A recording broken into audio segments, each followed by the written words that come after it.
Domain നോളജിൻ്റെ gene Christophe എന്ന പുസ്തകം Nobel സമ്മാനം കിട്ടിയ പുസ്തകമാണ്. 1915 നൊബൽ പ്രൈസ് കിട്ടിയ നോവലാണ്. വളരെ വലിയ പുസ്തകമാണ്. ഇതാണ് ഇതിൻ്റെ 2 volume. First volume, second volume ആയിട്ട് 2 വോളിയം എന്നാണ്. 2000-ൽ പേജ് വരുന്ന ഒരു പുത്തൻ പുസ്തകം.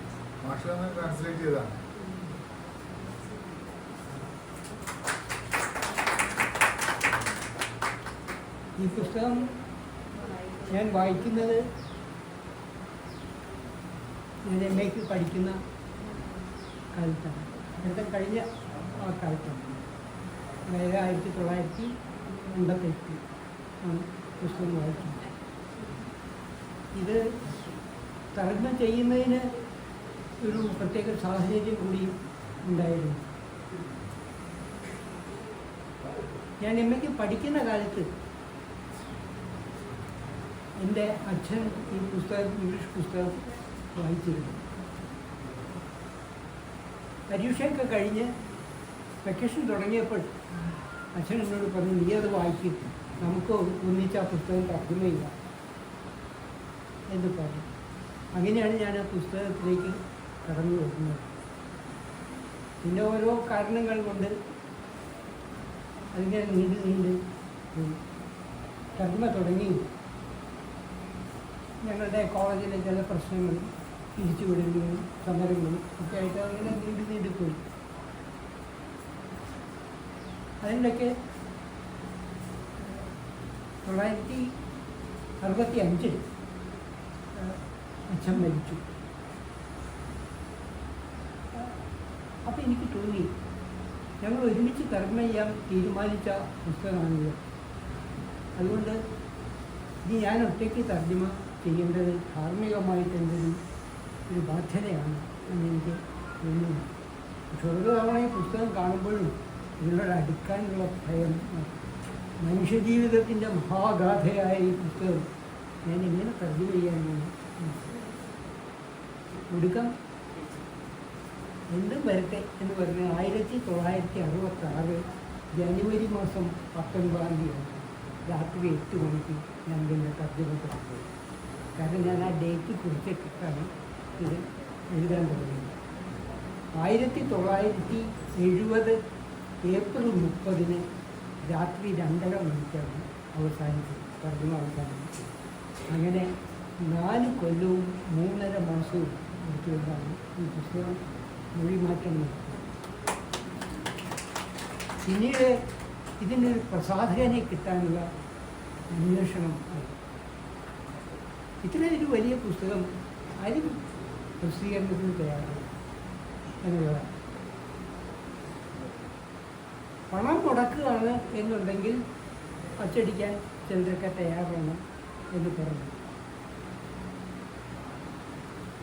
അക്കാലത്ത് 250, 10, 400 സ്കെയിലിൽ കോളേജിൽ പഠിപ്പിക്കുന്ന ഒരാൾ ഈ പുസ്തകം ഇങ്ങനെ അച്ചടിപ്പിക്കുന്നു, അത് സാധ്യമല്ല എന്നുള്ള നിലവിൽ 1-2 വർഷങ്ങളല്ല, 13 കൊല്ലം ഞാൻ ഈ സ്ക്രിപ്റ്റ് കൈവശം വെച്ചു. ആ കാലത്തൊക്കെ ഇടയ്ക്കിടയ്ക്ക് ഇത് തിരുത്തിക്കൊണ്ട് ചില വരികൾ ശരിയായിട്ടില്ല പരിഭാഷ എന്ന് തോന്നും, അത് വെട്ടിത്തിരുത്തും. അങ്ങനെ വായിച്ചു. ഞങ്ങളുടെ കോളേജിലെ ഹിന്ദി പ്രൊഫസറായിരുന്ന ഒരു CK ശിവരാമൻ എന്നൊരാൾ, ഇംഗ്ലീഷ് പ്രൊഫസറായിരുന്ന വാസുദേവൻ നായർ എന്നൊരാൾ, ഞങ്ങൾ 3 പേരും കൂടി പലതവണ ഇത് വീണ്ടും ഈ മാനുസ്ക്രിപ്റ്റ് വായിക്കുന്നില്ല. അങ്ങനെ നിരന്തരമായ ഈ പ്രയത്നത്തിൻ്റെ ഫലമായിട്ടാണ് ഒടുവിൽ DC കിഴക്കേമുറി എന്നോട് പറഞ്ഞു, അത് DC ബുക്സ് പ്രസിദ്ധപ്പെടുത്താം, വലിയ പ്രതിഫലമൊന്നും ഞങ്ങൾക്ക് തരാനുണ്ടാവില്ല. 10 മാസം കൊണ്ട് 10 വോളിയായിട്ട് ഞങ്ങൾ പബ്ലിഷ് ചെയ്തു. അത് DC പറയാൻ കാരണം എന്താണെന്ന് വെച്ച് കഴിഞ്ഞാൽ, ജീൻ ക്രിസ്റ്റഫ് 1902 തുടങ്ങി പ്രസിദ്ധപ്പെടുത്തിയത് 10 വോളിയം. അവിടെ ഓരോ കൊല്ലം ഓരോ വോളിയം എന്ന നിലയിലാണ് പ്രസിദ്ധപ്പെടുത്തിയത്. ഇവിടെ അതല്ല, 10 മാസം കൊണ്ട് 10 വോളിയം ആയിട്ട് പ്രസിദ്ധപ്പെടുത്തുന്നു എന്ന് പറയും. ആരെങ്കിലും ഒന്ന് പ്രസിദ്ധപ്പെടുത്തിയാൽ മതി എന്നുള്ള അവസ്ഥയിലെത്തിയിരിക്കുന്നു ആ ഘട്ടത്തിൽ. അതുകൊണ്ട് ഇതിൻ്റെ പ്രതിഫലത്തെ പറ്റിയൊന്നും ചർച്ചിക്കാനേ പോയില്ല. DC കണ്ട പണം വാങ്ങിച്ചൊന്ന് പ്രസിദ്ധപ്പെടുത്തി. അത് 1984 10ാമത്തെ വോളിയം പുറത്തു വന്നു. പിന്നീട് അത് ഏതാണ്ട് 1000 കോപ്പിയാണ് അന്ന് അടിച്ചത്. പിന്നീട് എനിക്ക് അറിവ് കിട്ടിയത് 800ഓളം കോപ്പി റീപബ്ലിക്കേഷനായി പോയിരുന്നു. പക്ഷെ അതിന് വീണ്ടും റീപ്രിൻ്റ് ഇതുവരെ ഉണ്ടായിട്ടില്ല. 54 തുടങ്ങി 40 കൊല്ലം കഴിഞ്ഞ് പുസ്തകം ഔട്ടൊട്ടുണ്ടായി. എന്തുകൊണ്ടാണ് മലയാളി ഈ ലോക ക്ലാസിക്കിൻ്റെ നേരെ ഇങ്ങനെ മുഖം തിരിഞ്ഞത് എന്ന് എനിക്ക് ഇപ്പോഴും മനസ്സിലാവുന്നില്ല. അസാമാന്യമായ ഗ്രന്ഥം എന്നെ ഇതിനെപ്പറ്റി വിശേഷിപ്പിക്കാൻ പറ്റും. ഒരു പക്ഷേ ജീൻ ക്രിസ്റ്റഫിനോട് താരതമ്യപ്പെടുത്തുമ്പോൾ നമുക്കൊരു രാമായണം മാത്രമേ ചൂണ്ടിക്കാണിക്കാനുണ്ടാവും. മനുഷ്യൻ്റെ ദുഃഖത്തിൻ്റെ കഥകൾ ഇത്രയും ആഴത്തിൽ ഇത്രയും വൈവിധ്യപൂർണ്ണമായി ആവിഷ്കരിച്ച ഒരു പുസ്തകം എൻ്റെ വായനാനുഭവത്തിൽ വേറെ ഇല്ല എന്നുള്ളത്.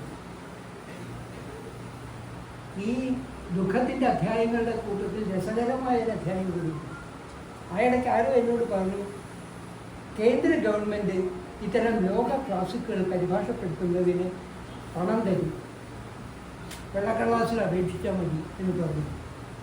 കേട്ട വാതി കേൾക്കാത്ത വാതി ഞാനൊരു അപേക്ഷകളെ ഒരു മറുപടിയില്ല. 2 കൊല്ലം കഴിഞ്ഞപ്പോൾ അപ്രതീക്ഷിതമായിട്ട് വില്ലേജ് ഓഫീസർ എൻ്റെ വീട്ടിലേക്ക് കയറി. അയാൾ ചോദിച്ചു, നിങ്ങളിങ്ങനെ പുസ്തകം തർജ്ജമ ചെയ്യപ്പെട്ടുണ്ട്. ഏതോ ഒരു മഹാ അപരാധം ചെയ്ത പോലെയുണ്ട്. ഞാൻ പറഞ്ഞു, ഞാൻ ചെയ്തിട്ടുണ്ട്. അത് ഞങ്ങൾക്ക് ഒരു കത്ത് വന്നിട്ടുണ്ട് അതിനെപ്പറ്റി. അപ്പോൾ എന്താണെന്ന് വെച്ച് കഴിഞ്ഞാൽ കേന്ദ്ര ഗവൺമെൻറ്റിൽ നിന്ന് അവരുടെ സാംസ്കാരിക വകുപ്പിലേക്ക് ഇത് പോയി, അവിടെ അത് കുറേ കാലം കിടന്ന്, പിന്നെ അവിടെ നിന്ന് സ്റ്റേറ്റ് ഗവൺമെൻറ്റിലേക്ക് അയച്ച് അത് കുറേ കാലം കിടന്ന് എറണാകുളം കളക്ടറേറ്റിലേക്ക് വന്ന് അവിടുന്ന് ആലുവ താലൂക്കിൽ വന്നിട്ട് ആലുവ താലൂക്കിൽ നിന്ന് കാലടി വില്ലേജ് ഓഫീസിലേക്ക് വന്നേക്കാണ് സാധിച്ചത്. ഇത് ശരിയാണോ എന്ന് അറിയണ്ടേ? ഞാനിങ്ങനെ തറമേൽ നിന്നും ഉണർന്നാണോ, എനിക്ക് പൈസ തരുന്നത് എങ്ങനെയാണ് എന്ന് പറഞ്ഞു. അപ്പോൾ വില്ലേജ് ഓഫീസർ എന്നോട് പറഞ്ഞു, എനിക്ക് ഈ കത്ത് വായിച്ചിട്ട് ഒന്നും മനസ്സിലായില്ല, ഞാൻ മറുപടി ഇതിനയക്കും, ഇല്ലെങ്കിൽ അത് കുഴപ്പമാണ്, മാഷ എനിക്കൊരു മറുപടി എഴുതി. ഞാൻ കോളേജിലേക്ക് പോകാൻ ഇറങ്ങുകയാണ്. ഞാൻ കോളേജിൽ വരുമ്പോൾ മതി ഒരാഴ്ചക്കകം തന്നാൽ മതി. ഞാൻ അപ്പം തന്നെ ഒരു മറുപടി എഴുതിക്കുന്നു. വില്ലേജ് ഓഫീസറൊക്കെ വാങ്ങിച്ചു. ഞാനിത് അയച്ചോളാം, പക്ഷേ ഞങ്ങളുടെ ചില മാറ്റങ്ങളൊക്കെ അതിൽ വരുത്തും. ഏതായാലും അയക്കുന്നതിന് മുമ്പ് മാഷെ കാണിച്ചു തരാം. സന്തോഷം. പിറ്റേ ദിവസം അയാൾ ഈ കത്ത് വായിക്കാൻ പറ്റും. ഇത് അയക്കാൻ പോവാണ് ഞാൻ. താലൂക്ക് ഓഫീസിലേക്ക് അയക്കുക. എന്താ എഴുതിയിരിക്കുകയെന്ന് ചോദിച്ചാൽ, എൻ്റെ പേരും പുസ്തകത്തിൻ്റെ പേരും എൻ്റെ ടി ആണ്. ഈ പുസ്തകം തർജ്ജമ ചെയ്തിട്ടുണ്ട് എന്ന് സമ്മതിച്ചിട്ടുള്ളതും അതിൻ്റെ കൈരേഖ ഞാൻ കണ്ടിട്ടുള്ളതുമാണ് എന്നാണ് ആദ്യത്തെ വാദം. പിന്നെ ഇയാളുടെ പേരിൽ ഈ വില്ലേജിൽ സ്വന്തമായി പുരയിടമോ വസ്തുക്കളോ ഒന്നും ഇല്ലാത്തതും, പക്ഷേ ഇയാൾക്ക് ഇന്ന ദിക്കിൽ സ്ഥിരമായ ജോലിയുള്ളതും ആണ്. കാരണം ഈ പുസ്തകം പണം തിരിച്ചു പിടിക്കേണ്ടി വന്നു കഴിഞ്ഞാൽ എനിക്കതിന് സ്കോപ്പ് ഉണ്ടെന്നുള്ളതാണ് അറിയേണ്ടത്. അങ്ങനെ സ്ഥിരം ജോലിയുള്ളതും ആവുന്നു എന്ന് പറഞ്ഞു. ഞാൻ പിന്നെ ഇത് ധാരാളം ആണ്, ഇത് തന്നെ അയച്ചാൽ മതി.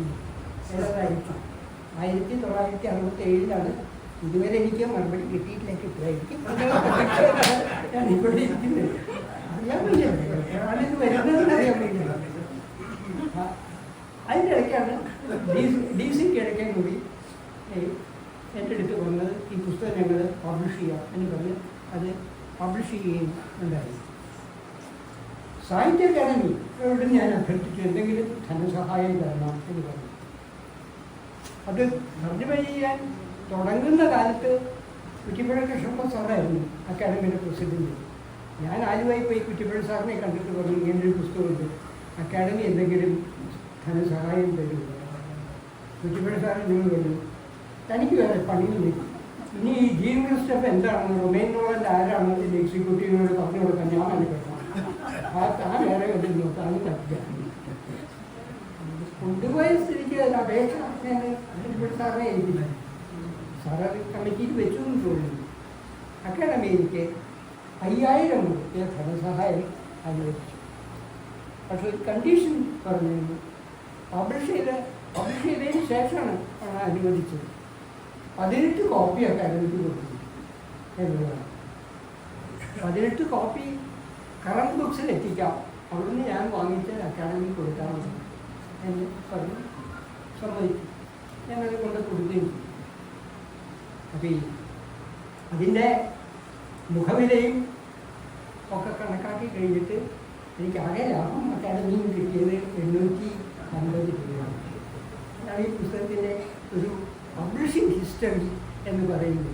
അത് വ്യക്തിപരമായ ഒരു കാര്യം എന്നുള്ളതായിരുന്നു. പക്ഷേ ഒന്നും കിട്ടിയില്ലെങ്കിൽ പോലും ജീവിതത്തിലെ മഹാധന്യതയാണ് ഈ പുസ്തകം തർജ്ജമ ചെയ്യാൻ സാധിച്ചത് എന്നാണ് ഇപ്പോഴും ഈ റൊമൈൻ റോളന്റ് 1866 ജനുവരിയിലാണ് ജനിച്ചിരുന്നത്. അദ്ദേഹം 78ാമത്തെ വയസ്സിൽ 1944 നിര്യാതനാകുന്നത്. രണ്ടാം ലോക മഹായുദ്ധകാലത്ത് അദ്ദേഹം ഒന്നാം ലോക മഹായുദ്ധകാലം, അതുപോലെ തന്നെ രണ്ടാം ലോക മഹായുദ്ധം, ഈ മഹായുദ്ധങ്ങളുടെ ഭീകരത നമുക്ക് കേട്ടറിവില്ല, നമുക്ക് അനുഭവിച്ചറിവില്ല. മലയാളിക്കൊരു യുദ്ധത്തിൻ്റെയും ഭീകരത അനുഭവിച്ചറിവില്ല എന്നുള്ളതാണ്. കേട്ടറിവ് മാത്രമേ നമുക്കതിനെപ്പറ്റിയുള്ളൂ. ഇത് കാരണം ലോകത്തിലെ യുദ്ധം എന്ന് പറയുന്നത് ഏർപ്പെടുന്ന സകല ആളുകൾക്ക് നഷ്ടമുണ്ടാക്കുന്ന ഒരേ ഒരു പ്രവൃത്തിയാണ് എന്ന് പറയുന്നത്. മറ്റെല്ലാ പ്രവൃത്തികളിലും ഒരാൾക്ക് ലാഭം കിട്ടിയാൽ മറ്റൊരാൾക്ക് ഛേദം, മറ്റൊരാൾക്ക് ഛേദം വന്നാൽ വേറൊരുത്തിന് ലാഭം ഇല്ല. പങ്കാളികളാകുന്ന എല്ലാവർക്കും നഷ്ടം മാത്രം വരുന്ന ഒരേ ഒരു കാര്യം യുദ്ധം ആണ്. അതുകൊണ്ട് ഞാൻ യുദ്ധത്തിനെതിരാണ് എന്ന് പറഞ്ഞ് അദ്ദേഹം ഫ്രാൻസിൽ നിന്ന് സ്വിറ്റ്സർലൻഡിലേക്ക്, യുദ്ധത്തിൽ ഇടപെടാത്ത ഒരു രാജ്യം എന്നുള്ള നിലയിൽ സ്വിറ്റ്സർലൻഡിൽ അഭയം ചെയ്തു. അങ്ങനെ യുദ്ധത്തെ മുഴുവൻ എതിർത്തിരുന്ന ഒരാളാണ്. അദ്ദേഹത്തെ ഏറ്റവും ആകർഷിച്ച 3 ഇന്ത്യക്കാരുണ്ടായിരുന്നു. സ്വാമി വിവേകാനന്ദൻ, രാമകൃഷ്ണ പരമഹംസൻ, മഹാത്മാഗാന്ധി. ഈ 3 പേരെ പറ്റിയും അദ്ദേഹം ചെറിയ പുസ്തകങ്ങൾ എഴുതിയിട്ടുണ്ട്. നിലാവ് പോലെ കല്ലിലും പുള്ളിലും കാട്ടിലും ഒരേപോലെ പരക്കുന്ന സ്നേഹത്തിൻ്റെ സാന്ത്വന ശബ്ദം മാത്രമേ ലോകത്തെ ചോരക്കുഴിയിൽ നിന്ന് രക്ഷിക്കുള്ളൂ എന്നുള്ള തൻ്റെ സിദ്ധാന്തമാണ് അദ്ദേഹം ഈ നോവലിൽ ആവർത്തിക്കുകയുള്ളത്. ഒരുപാട് കഥാപാത്രങ്ങൾ, ഒരുപാട് സംഭവങ്ങൾ നിറഞ്ഞതാണ് ഈ പുസ്തകം. ഇതിൻ്റെ അടിസ്ഥാനപരമായ റൊമൈൻ റോളന്റ് സംഗീതജ്ഞന്മാരുടെ കുടുംബത്തിലാണ് ജനിച്ചത്. പക്ഷേ സാഹചര്യത്തിൻ്റെ പ്രത്യേകതകൾ കാരണം അദ്ദേഹം കുറച്ചു കാലം ഒരു പോളിടെക്നിക്കിൽ പഠിക്കുന്നു. പക്ഷേ ഒരു പോളിടെക്നിക്കിലാണ് അദ്ദേഹത്തിൻ്റെ ആദ്യകാല വിദ്യാഭ്യാസം ഉണ്ടായത്. ഡോസ്റ്റോവസ്കി അങ്ങനെ തന്നെയായിരുന്നു. അദ്ദേഹം ഇലക്ട്രിക്കൽ എഞ്ചിനീയറായിരുന്നു. ഡോസ്റ്റോവസ്കി ഡിപ്ലോമക്കാരനായിരുന്നു. ഇദ്ദേഹം ഏതോ സാങ്കേതിക വിദ്യയാണ് പഠിച്ചത്. പക്ഷെ അത് മുഴുവനാക്കിയില്ല. അതിനുമുമ്പ് തന്നെ സംഗീതം അദ്ദേഹത്തിൻ്റെ ലഹരിയായി മാറിയിട്ടുണ്ട്. പിന്നെ സംഗീതം പഠിക്കാൻ കഴിയില്ല. യൂറോപ്യൻ സംഗീതത്തിൻ്റെ വികാസ പരിണാമങ്ങളായിരുന്നു അദ്ദേഹത്തിൻ്റെ ഏറ്റവും പ്രധാനപ്പെട്ട വിഷയം. ബീഥോവനെ പറ്റി, മൊസാർട്ടിനെ പറ്റി, ഡ്രം എന്നുള്ള പ്രത്യേകിച്ച് ഡ്രമ്മിനെ പറ്റി ഒക്കെയാണ് അദ്ദേഹം പഠിച്ചതും എഴുതിയത്. കുറേ കാലം അദ്ദേഹം ഫ്രാൻസിലെ ഒരു യൂണിവേഴ്സിറ്റിയിൽ സംഗീതത്തിൻ്റെ ചരിത്രത്തിൻ്റെ പ്രൊഫസറായി ജോലി നോക്കുകയും ചെയ്തു. സംഗീതമായിരുന്നു ആ മനുഷ്യനെ അപാകത്തോടെ വികസിച്ചിരുന്ന ഒരു. ആ സംഗീതത്തിൽ നിന്നാണ് വാസ്തവത്തിൽ നോവലിൽ അദ്ദേഹം പഠിപ്പിച്ച് എടുക്കുന്നത്. ഇത്രയും വലിയൊരു ക്യാൻവാസ് ഒരുപക്ഷെ ഭാരതീയ സാഹിത്യത്തിലേക്ക് നമ്മളൊരു താരതമ്യത്തിൽ വന്നാൽ ഒരു വേദവ്യാസന് മാത്രം സങ്കല്പിക്കാവുന്ന മട്ടിലുള്ള അത്രയും വലിയൊരു ക്യാൻവാസിലാണ് അദ്ദേഹം മനുഷ്യ ജീവിതത്തെപ്പറ്റി ചിത്രീകരിച്ചിരിക്കുന്നത്. ദാരിദ്ര്യത്തിൻ്റെ എത്ര മുഖങ്ങൾ, സ്നേഹത്തിൻ്റെ, വാത്സല്യത്തിൻ്റെ, അഭിമാനത്തിൻ്റെ, അനുരാഗത്തിൻ്റെ, വിപ്ലവബോധത്തിൻ്റെ ഒക്കെ നിരവധി നിരവധി മുഖങ്ങളാണ് വളരെ ഹൃദ്യമായി അദ്ദേഹം ആവിഷ്കരിക്കുന്നത്. നോവലിലെ ആദ്യം കാണുന്ന പ്രധാനപ്പെട്ട കഥാപാത്രം ഒരു വൃദ്ധനാണ്. സംഗീതജ്ഞനായ ജീൻ മൈക്കിൾ എന്ന പേരിൽ അറിയപ്പെട്ടിരുന്നത്. ഈ ജീൻ മൈക്കിളിൻ്റേത് ഒരു വലിയ സംഗീത കുടുംബമായിരുന്നു. അയാളുടെ മകൻ മെൽഷിയർ വലിയ പാട്ടുകാരനായിരുന്നു, പ്രത്യേകിച്ച് പിയാനോ വായിക്കുന്നതിൽ അതിവിദഗ്ധനായിരുന്നു. കൊട്ടാരം ഗായക സംഘത്തിലെ അംഗങ്ങളായിരുന്നു ഈ അച്ഛനും മകനും. ഈ മെൽഷിയർ അജാനുബാഹുവായ ഒരു മനുഷ്യനാണ്. അയാൾ വിവാഹം കഴിച്ച പെൺകുട്ടിയാവട്ടെ ഒരു കർഷക കുടുംബത്തിൽ വന്ന ഒരു സാധാരണ സ്ത്രീയാണ്, ലൂഷ്യ എന്ന് പേരായിരുന്നു. അവർക്ക് 4 മക്കളാണ് ഉണ്ടായത്. മൂത്ത കുട്ടി പ്രായമാവുന്നതിന് മുമ്പ് മരിച്ചു.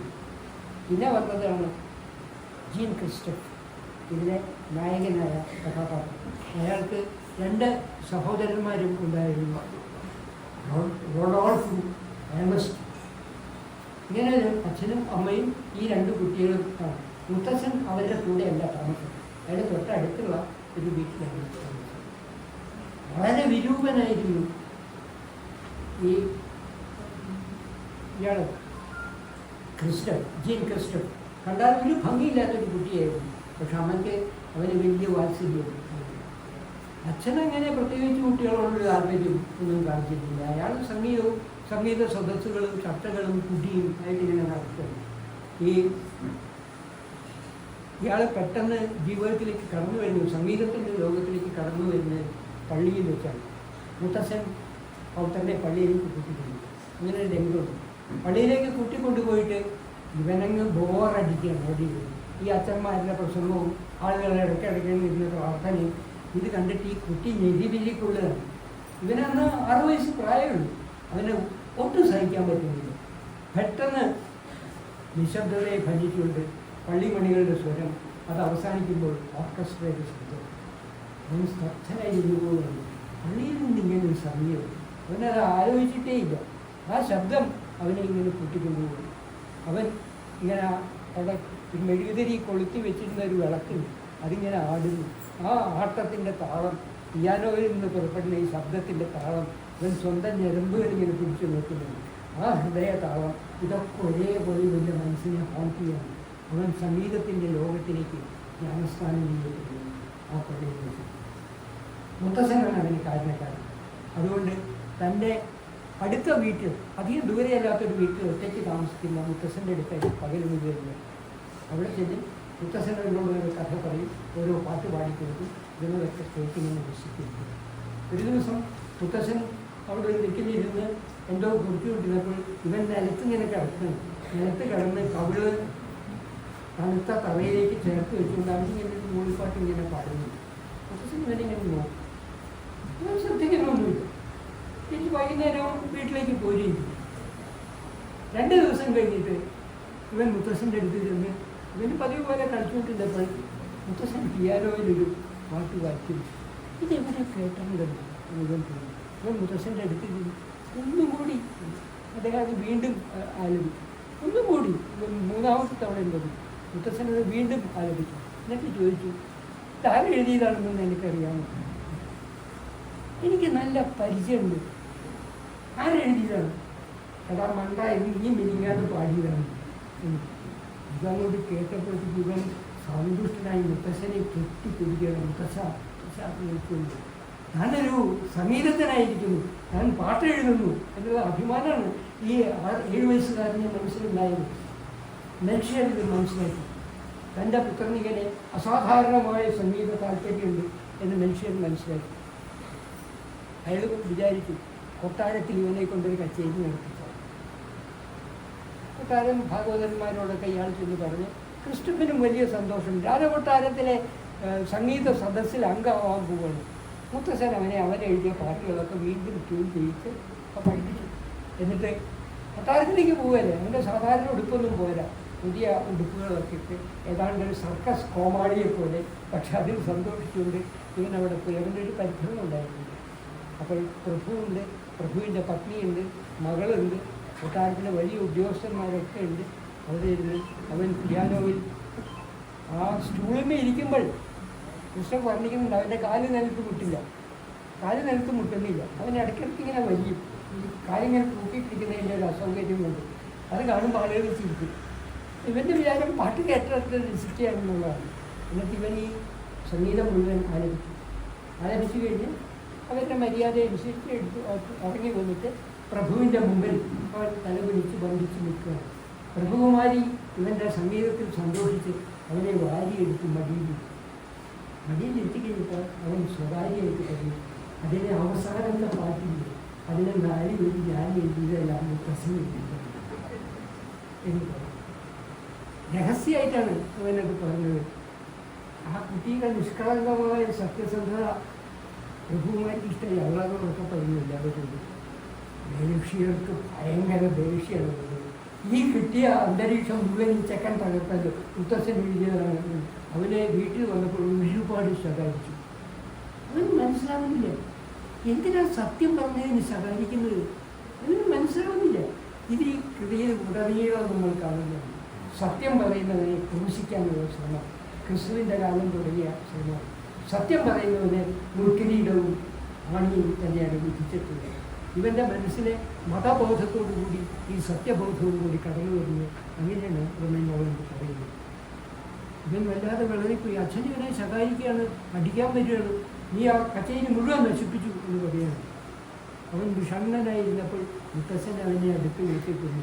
നന്നായി നീ പറഞ്ഞു, നീ ഇതെടുത്ത് ചോക്ലേറ്റ് ഇവന് കൊണ്ടുകൊടുക്കും. കാരണം പൗത്രൻ്റെ പ്രശസ്തിയുടെ കൂടെയെങ്കിലും തനിക്ക് ഇതുവരെ ലഭിക്കാത്ത പ്രശസ്തിയുടെ ഒരു അംശം കിട്ടിയല്ലോ എന്നുള്ളൊരു സന്തുഷ്ടനായിരുന്നു ഈ ജ്ഞാനവൃത്തൻ. അവൻ മുത്തശ്ശനുമായിട്ട് ഇങ്ങനെ കൂടിക്കഴിയുന്നതാണ്. ഇവരുടെ കുട്ടിക്കാലം ദാരിദ്ര്യപൂർണ്ണം ആയിരുന്നു. ഭക്ഷണത്തിലിരിക്കുന്ന രംഗത്തെപ്പറ്റി ഇവർ വർണ്ണിക്കുന്നുണ്ട്. ഉരുളക്കിഴങ്ങാണ്, പുഴുങ്ങിയ ഉരുളക്കിഴങ്ങാണ് ഭക്ഷണം. ഇവരെല്ലാവരും മനുഷ്യർ, ലൂഷ്യ, ഏണസ്റ്റ്, റൊഡോൾഫ്, ക്രിസ്റ്റഫർ, ഇവർ 5 പേരൊരു മേശയ്ക്ക് ചുറ്റും ഇരിക്കുകയാണ്. 8 or 10 ഉരുളക്കിഴങ്ങ് മാത്രമുണ്ടാകും. തനിക്ക് വേണ്ട ആദ്യം മനുഷ്യരെടുക്കും, കൊടുക്കാം. ഈ ചെറിയ അനിയന്മാർക്കുള്ളത് വീതിച്ചു കൊടുക്കും. ക്രിസ്റ്റഫർ ഇങ്ങനെ നോക്കുകയാണ്. ആകെ അവശേഷിച്ചിരിക്കുന്നത് 3 ഉരുളക്കിഴങ്ങ് കൂടിയാണ്. അനിയന്മാർക്ക് കൊടുത്തത് 2 വീതമാണ്. 2 ഞാൻ എടുത്തു കഴിഞ്ഞാൽ അമ്മക്ക് വരുന്നത്. ആദ്യത്തെ ദിവസം അവനിങ്ങനെ മടിച്ചു നിന്നപ്പോൾ മനുഷ്യർ ചോദിച്ചു, എന്താ നീ ഉരുളക്കിഴങ്ങ് എടുക്കാത്തത്? എനിക്ക് വിശപ്പില്ല, എന്നാ വേണ്ട എന്നാ എഴുതുന്നതാണ്. അത് കാരണം അവൻ എന്ത് ചെയ്തു വെച്ചാൽ ഈ 2 ഉരുളക്കിഴങ്ങും വാങ്ങിച്ച ഒരെണ്ണം മാത്രം കുറേശ്ശെ എടുത്തിട്ടുണ്ട്. ഭക്ഷണം കഴിഞ്ഞ് മനുഷ്യർ പോയി കഴിയുമ്പോൾ അത് അനിയന്മാർക്ക് ബാക്കി അവശേഷിച്ച ഈ കുട്ടി വിശക്കുകയാണ്. അവന് 11 വയസ്സ് പ്രായമുള്ളൂ. അവന് വിശപ്പ് യാഥാർത്ഥ്യമാണ്. അവൻ വിശക്കുകയാണ് എന്ന് ലൂഷ്യക്ക് അറിയാം. പക്ഷെ ലൂഷ്യ ഒരു തവണയും അവനോട് ചോദിച്ചില്ല, എനിക്ക് വിശക്കുന്നുണ്ട്. കുട്ടിയാണ് അവൻ സത്യം പറഞ്ഞാലോ എനിക്ക് വിശക്കുന്നുണ്ട് എന്ന് പറഞ്ഞാൽ കൊടുക്കാൻ. അതുകൊണ്ട് അവനോട് ചോദിച്ചു. ഇങ്ങനെ ഈ ദുരിതത്തിലൂടെ കഷ്ടപ്പാടിലൂടെ അവൻ വളരെയാണ്. പക്ഷേ ഇവൻ്റെ ഈ അസാധാരണമായ സംഗീത സിദ്ധി വന്നിട്ട് കൊട്ടാരത്തിലെ എല്ലാ കച്ചേരികൾക്കും അവന് ഫ്രീ പാസ് ചെയ്തു. അച്ഛൻ്റെയോ മുത്തച്ഛൻ്റെയോ കൂടെ അവൻ പോയി കച്ചേരികൾ കേൾക്കും. അതിലൊക്കെയാണ് ഏറ്റവും പ്രസിദ്ധനായ ഹാസ്ലർ എന്ന പേരായ ഒരു വലിയ സംഗീതജ്ഞൻ കൊട്ടാരത്തിൽ കച്ചേരിക്ക് വരുന്നത്. ഹാസ്ലറിൻ്റെ സംഗീതത്തിൻ്റെ മാന്ത്രികതയിൽ മയങ്ങി ഈ 11 ലോകം മുഴുവൻ മറന്നിരിക്കുകയാണ്. കച്ചേരി കഴിഞ്ഞിട്ട് അവൻ വളരുന്നില്ല. പ്രായം ചെന്ന സംഗീതത്തിനായത് കാരണം മനുഷ്യരും അതുപോലെ തന്നെ ജീൻ മൈക്കിളും ഒക്കെ ഹാസ്ലറോട് സംസാരിക്കുന്നുണ്ട്. കുട്ടി ആ കൂട്ടത്തിൽ ചെന്ന് അവനെ പരിചയപ്പെടുത്തി കൊടുത്തു. ഹാസ്ലർ ചോദിച്ചു, നിനക്കെൻ്റെ പാട്ട് ഇഷ്ടമായി? ഇതിന് സംസാരിക്കുന്നില്ല. ഹാസ്ലറെ പോലെ ഒരാളാണ് തന്നോട് സംസാരിക്കുന്നത്. എന്നവൻ പറഞ്ഞു, നീ വലുതായി കഴിയുമ്പോൾ എന്നെ ഒന്ന് കാണും. ഇവൻ ഏറ്റു. ആ ലഹരിയിലാണ് അവൻ വീട്ടിൽ വരുന്നത്. പക്ഷെ അവരുടെ വീട്ടിൽ ലൂഷ്യയുടെ ഒരു സഹോദരനുണ്ടായിരുന്നു, ഒരു കച്ചവടക്കാരൻ, തിയോഡർ എന്ന് പേരായിരുന്നു. അയാൾക്ക് സംഗീതത്തോട് പുച്ഛം.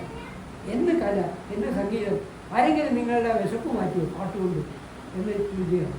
തരം കിട്ടുന്ന അവസരങ്ങളിലൊക്കെ സംഗീതക്കാരെയും സംഗീതജ്ഞന്മാരെയും പള്ളു പറയും, പഴിക്കുകയാണ്, നിന്ദിക്കുകയാണ് ചെയ്യുന്നത് തിയോഡർ. അതിലയാൾ ആസുരമായൊരു തരം സുഖം അനുഭവിച്ചിരുന്നത്. അങ്ങനെ ചില ആളുകൾ കൃഷ്ണപദം സൂചിപ്പിക്കുന്നത്. അതാണ് അദ്ദേഹം ഇത് വളരെ അനായാസമായി സൂചിപ്പിക്കുന്നത്. നമുക്ക് ഏറ്റവും പ്രിയപ്പെട്ട ഒന്നിനെപ്പറ്റി കുറ്റം പറയുക, എന്നിട്ട് നമ്മളെ വേദനിപ്പിക്കുക, അതിൽ ആനന്ദം കൊള്ളുക. അങ്ങനെ മനോഭാവമുള്ളവരാണ്. ഒരിക്കൽ സംഗീതത്തെപ്പറ്റി ഇതൊന്നിനും കൊള്ളാത്തൊരു കലയാണ്, വളരെ മോശമാണ് എന്നൊക്കെ തിയേറ്റർ പറഞ്ഞു. ഇവർക്ക് തിയേറ്ററിനെ വെറുപ്പിക്കാൻ പറ്റില്ല. കാരണം ഇടയ്ക്ക് അയാൾ കുറച്ച് പണം കൊടുക്കും, സാമ്പത്തികമായി ഇടയ്ക്ക് അത് സഹായങ്ങൾ കിട്ടുന്ന കാരണം തിയേറ്ററിനെ വെറുപ്പിക്കാൻ പറ്റുന്നില്ല. പക്ഷേ 11 വയസ്സുകാരൻ ഇത് സഹിച്ചില്ല. സംഗീതത്തെ നിന്ദിച്ച് പറഞ്ഞപ്പോൾ അവൻ വെള്ളം കുടിക്കുകയായിരുന്നു. അവൻ ആ വെള്ളം തിയേറ്ററിൻ്റെ മുഖത്ത് തുപ്പി. ദേഷ്യം വന്നിട്ട് മനുഷ്യൻ ഇവനെ അടിച്ചെങ്കിലും അവൻ പശ്ചാത്തപിച്ചില്ല. ചെയ്തത് തെറ്റാണ്, അങ്ങനെ പറയാൻ പാടില്ല എന്ന് പറഞ്ഞു. മുത്തച്ഛനും പറഞ്ഞു അവൻ ചെയ്തതാണ് ശരി എന്ന് പറഞ്ഞു. അങ്ങനെ സംഗീതത്തിൻ്റെ ലോകത്തിലാണ്. പക്ഷേ തിയേറ്റർക്ക് ആ ഇതൊന്നും ഉണ്ടായിരുന്നില്ല. ഒരാഴ്ച കഴിഞ്ഞിട്ടാണ് മുത്തച്ഛൻ്റെ കൂടെ അവൻ നിൽക്കുമ്പോൾ മുത്തച്ഛൻ ചെടികൾക്ക് തളമെടുത്തുകൊണ്ടിരിക്കുകയാണ്. പെട്ടെന്ന് ആ വൃദ്ധൻ ഇങ്ങനെ അങ്ങോട്ടും ഇങ്ങോട്ടും വേച്ച് നിന്നുണ്ടെങ്കിൽ ഇതിന് രസം തോന്നി. മുത്തച്ഛൻ പാട്ട് പാടുക മാത്രമല്ലല്ലോ, ഡാൻസും ചെയ്യുന്നുണ്ടല്ലോ എന്നുള്ള മറ്റുള്ളവൻ നോക്കി നിന്നപ്പോഴത്തേക്കും വൃദ്ധൻ കുഴഞ്ഞങ്ങോട്ട് വീണു. എന്താണ് സംഭവിച്ചത് എന്ന് ഈ 11 വയസ്സുകാരന് മനസ്സിലായില്ല. അവൻ ഉറക്ക കരഞ്ഞുകൊണ്ട് റോഡിലേക്ക് ഓടി. ആളുകൾ ഓടി വന്നപ്പോഴത്തേക്കും ഇയാൾ മരിച്ചിരിക്കുന്നു. Gene Michael മരിച്ചിരിക്കുന്നു. മുത്തച്ഛൻ്റെ മൃതശരീരം കർമ്മങ്ങളൊക്കെ ചെയ്ത് ഇങ്ങനെ നിർവികാരനായി നോക്കി നിൽക്കുകയാണ്. തൻ്റെ ജീവിതത്തിൽ നിന്ന് വെളിച്ചത്തിൻ്റെ ഒരു രശ്മി എന്നേക്കുമായി പറഞ്ഞു മാറ്റിയിരിക്കുന്നു എന്നാണ് ബോധ്യമാണ്. സ്നേഹബന്ധത്തിൻ്റെ ആദ്യത്തെ തകർച്ചയെപ്പറ്റി മരണം ഒരു കുട്ടിയുടെ മനസ്സിലുണ്ടാക്കുന്ന ദുഃഖത്തിൻ്റെ തീവ്രതയെപ്പറ്റി അവിടെയാണ് കമൻ്റോളജി. പിന്നീട് വരുന്ന ദുഃഖകഥകളുടെ ആമുഖം കുറിക്കുന്നത്. അച്ഛൻ മരിച്ചു കഴിഞ്ഞപ്പോൾ മനുഷ്യർ ആ നിയന്ത്രണവും വിട്ടു. അയാൾ പാട്ടുപാടി കൂട്ടടിച്ച് കുടിച്ച് മറിഞ്ഞ് ഇങ്ങനെ നടക്കുകയാണ്. പക്ഷേ യശ്വഫിന് വലിയ സന്തോഷം തോന്നിയൊരു കാര്യം, മുത്തച്ഛൻ്റെ പിയാനോ അവന് കിട്ടി. ആ പിയാനോ അവൻ വീട്ടിൽ കൊണ്ടുവരും. ഇടയ്ക്കിടയ്ക്ക് പിയാനോ വായിക്കാനൊന്നും അവന് നല്ല പരിചയം പോരാ. പക്ഷെ മനുഷ്യനെ പഠിപ്പിക്കുകയാണ്, പിയാനോ പഠിപ്പിക്കുകയാണ്. മനുഷ്യൻ വലിയ പ്രതിഭാശാലിയായ സംഗീതത്തിൽ തന്നെയാണ്. അതിനേക്കാൾ വലിയ പ്രതിഭാശാലിയാണ് പുത്രൻ. അതുകൊണ്ട് മനുഷ്യൻ ഇയാളെ സംഗീതം പഠിപ്പിക്കുകയാണ്.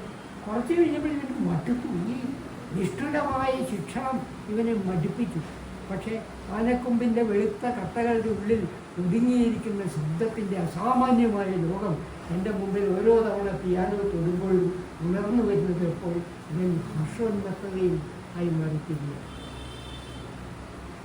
അങ്ങനെ അവരുടെ ദുഃഖകരമായ ഒരു കഥയാണ് ആദ്യ ഭാഗത്ത് പറയുന്നത്. മനുഷ്യർ വീട്ടിലെ പണം കൊടുക്കില്ല. കച്ചേരിക്ക് കിട്ടുന്ന പണം കൊണ്ടത് ഇയാൾ കുടിച്ചു മറിഞ്ഞത്. എങ്ങനെയൊക്കെയോ ലൂഷ്യ അടുത്ത വീടുകളിൽ പോയി പണിയെടുത്ത് കിട്ടുന്ന പണം കൊണ്ടൊക്കെയാണ് കഴിഞ്ഞുകൂടി.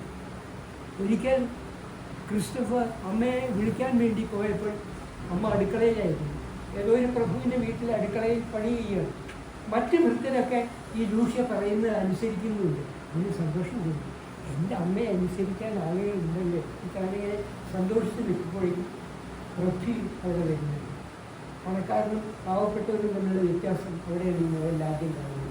പൃഥ്വി ഇവിടെ വന്നിട്ട് ഇവനെ പറഞ്ഞു, നീ കുട്ടികളുടെ കൂടെ പോയി കളിക്കുക, അടുക്കളയിൽ നിൽക്കണ്ട എന്ന് പറഞ്ഞ് പൃഥ്വിയുടെ മക്കളുടെ കൂടെ കളിക്കാൻ പറ്റുന്നു. ആ 3 പേരും മിറ്റത്ത് ഓടി കളിക്കുകയാണ്. പക്ഷെ മഹാകുറുമ്പിയായിരുന്നു ആ പ്രഭുകുമാരി. അവൾക്ക് വേറെ 8-9 വയസ്സ് പ്രായമുള്ളൂ. അവളെ ക്രിസ്റ്റഫിനെ ചീത്ത പറയും, കളിയാക്കും. പെട്ടെന്നാണ് ആൺകുട്ടി ഈ ക്രിസ്റ്റഫിൻ്റെ ഉടുപ്പുമ്പോൾ തൊട്ടിട്ട്, ഇതെൻ്റെ പഴയ ഉടുപ്പാണ് എന്ന് പറഞ്ഞു. ആ വീട്ടിൽ നിന്ന് കിട്ടിയ ഉടുപ്പാണ് ലൂഷ്യ കൊണ്ട് കൊടുത്ത് മകനിട്ടത്. പണക്കാരന് പാവപ്പെട്ടത്, പണക്കാരന് ഉപേക്ഷിച്ച ആ ഉടുപ്പാണ് ഈ കുട്ടി സ്വന്തമാണ്. അമ്മ തന്ന ഉടുപ്പാണ്, ഇതെൻ്റെ ഉടുപ്പാണ്. ക്രിസ്റ്റഫൻ അല്ല, ഇതെനിക്ക് എൻ്റെ അമ്മ തന്നതാണ്. നോക്ക്, ഇതിവിടെ ഒരു ഓട്ടയുണ്ട്. ഇവിടെ നമ്മുടെ തോളത്തുണ്ടായിരുന്ന ഒരു ഓട്ടയെ കൂടി ഈ ആൺകുട്ടി വിരലിട്ടു. അവൻ്റെ അഭിമാനത്തെ വ്രണപ്പെടുത്തുന്നതായിരുന്നു. മനുഷ്യരുടെ പോലെ തന്നെയാണ് ശരീരഘടന. നല്ല കടിയും ഒക്കെയുള്ള കുട്ടിയാണ്. അവൻ തിരിഞ്ഞു നിന്ന് ഈ മെല്ലിച്ച പ്രഭുമാരെ ചവിട്ടി നൽകി. പൃഥ്വി ഓടി വന്നു ഈ കുട്ടിയെ താങ്ങിയെടുത്തു. ലൂഷ്യ പറഞ്ഞു, നീ മുട്ടുകുത്ത്, പൃഥ്വിയുടെ മുമ്പിൽ മുട്ടുകുത്തി മാപ്പ് പറയുന്നു. എന്നത് ഞാൻ മാപ്പ് പറയില്ല, ഞാൻ തെറ്റൊന്നും ചെയ്തിട്ടില്ല. തെറ്റ് ചെയ്യാത്തവൻ മാപ്പ് പറഞ്ഞിട്ട് കാര്യമില്ല, ഞാൻ മാപ്പ് പറയുന്നു. അതിനെ വലിച്ച് വീട്ടിലേക്ക് കൊണ്ടുപോയി ഉണ്ടായ സംഭവങ്ങളൊക്കെ പറഞ്ഞപ്പോഴത്തേക്കും ക്രുദ്ധനായ മനുഷ്യർ ഈ കുട്ടിയെ കണ്ടമാനടിക്കുക. ഓരോ അടി കഴിയുമ്പോഴും പറയും, എന്തിനാവൻ മാപ്പ് പറയുന്നത്, അവൻ ചെയ്തതാണ് ശരി, അവൻ ചെയ്തതാണ് ശരി എന്ന് പറഞ്ഞുകൊണ്ടാണ് ഈ കുട്ടിയെ മർദ്ദിക്കുന്നത്. അപ്പോൾ സത്യത്തിൻ്റെ ഭാഷാ ശക്തി അതെല്ലാവർക്കും ഉണ്ട് എന്ന് ഈ കുട്ടിയുടെ ഉപബോധ മനസ്സ് ഉൾക്കൊള്ളുകയും ചെയ്തു. ഇങ്ങനെ ദാരിദ്ര്യത്തിൻ്റെ ഒരുപാട് മുഖങ്ങളാണ് ഈ നോവലിൻ്റെ ആദ്യ ഭാഗങ്ങളിൽ നമ്മൾ കണ്ടെത്തുന്നത്. ഒരു ദിവസം ഇയാൾ ഈ കൃഷ്ണൻ ഒരു ബോട്ട് യാത്ര ചെയ്യുന്ന ഒരു സന്ദർഭം വർദ്ധിക്കുന്നത്. ബോട്ടിലേക്ക് ഈ 12 വയസ്സുകാരൻ ഇങ്ങോട്ട് കയറിയപ്പോഴേക്കും ബോട്ടിൽ ഉണ്ടായിരുന്ന വളരെ പ്രായക്കാരനായ ഒരു കുട്ടി വേഗം എഴുന്നേറ്റ് മാറി. എന്നിട്ട് ഉണ്ടോന്നിരിക്കും എന്ന് ഞാനെടുത്തു. ഇത് വലിയ അഭിമാനം തോന്നി. എനിക്കെന്നെ പരിചയമുണ്ട്. പിന്നെ കൊട്ടാരത്തിൽ സംഗീത കച്ചേരിയിൽ ഞാൻ വരാറുണ്ട്, ഞാൻ കേൾക്കുന്നുണ്ട് പാട്ട്, വരൂ ഇവിടെ ഇരിക്കൂ എന്ന് പറഞ്ഞ് വലിയ ആദരവോടുകൂടി തന്നെ ഒരാൾ ബഹുമാനിക്കുക. ജീവിതത്തിൽ ആദ്യത്തെ അനുഭവം ആണ്. ഓട്ടോ എന്നാണ് കുട്ടിയുടെ പേര്.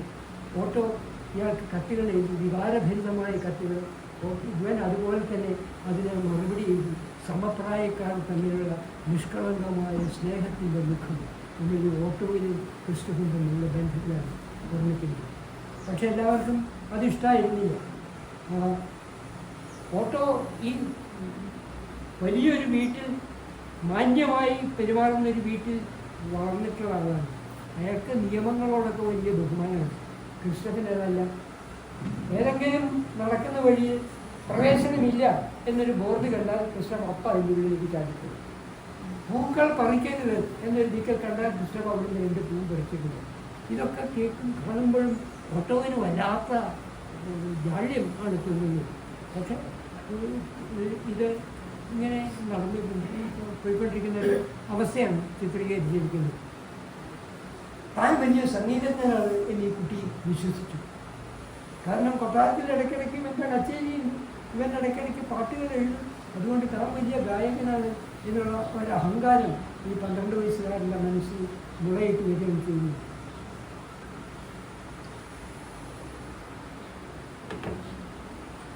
ഇവരുടെ വീട്ടിലൊരു അതിഥി വരാണ്. വീണ്ടും വളരെ ദരിദ്രനായ ഒരാൾ. ദാരിദ്ര്യവും സ്നേഹവും തമ്മിലുള്ള ബന്ധത്തെപ്പറ്റി ആ ചിത്രത്തിലാണ് നമ്മൾ കണ്ടത്. അയാൾ മറ്റേ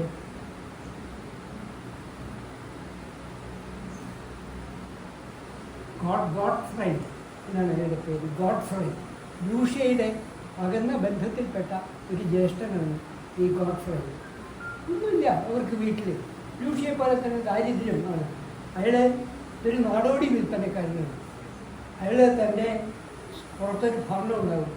ആ ഭരണത്തിൽ ചില പാത്രങ്ങൾ, ചില പഴയ കുട്ടിക്കൊടു കുപ്പായങ്ങൾ, ചില സുഗന്ധദ്രവ്യങ്ങൾ, ചെരുപ്പ്, കുറച്ച് പഴം, ഇതൊക്കെ ഇങ്ങനെ തോളത്ത് തൂക്കിയിട്ട് നാട് നീളെ നടന്ന് വിൽക്കുകയാണ് അയാളുടെ ജോലി.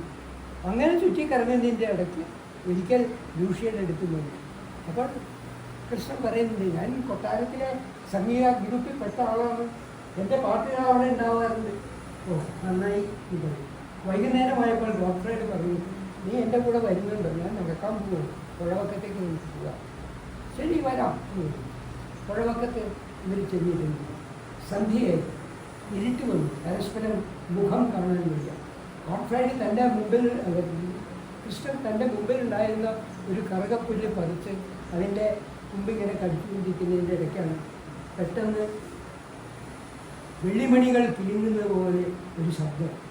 ഗോഡ്ഫ്രൈഡ് പാടുകയാണ് തന്നെത്താൻ. ഒരു ഇൻസ്ട്രുമെൻറ്റിൻ്റെയും സഹായമൊന്നുമില്ല.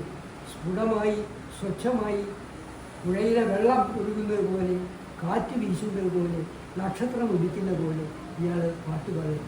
പാടി പാടി പാടി അയാളുടെ അയ്യത്തിലെത്തി. കൃഷ്ണ പരമ്പരന് പോലെ ഇങ്ങനൊരു സംഗീതം അയാൾ കേട്ടിട്ടേ ഇല്ല.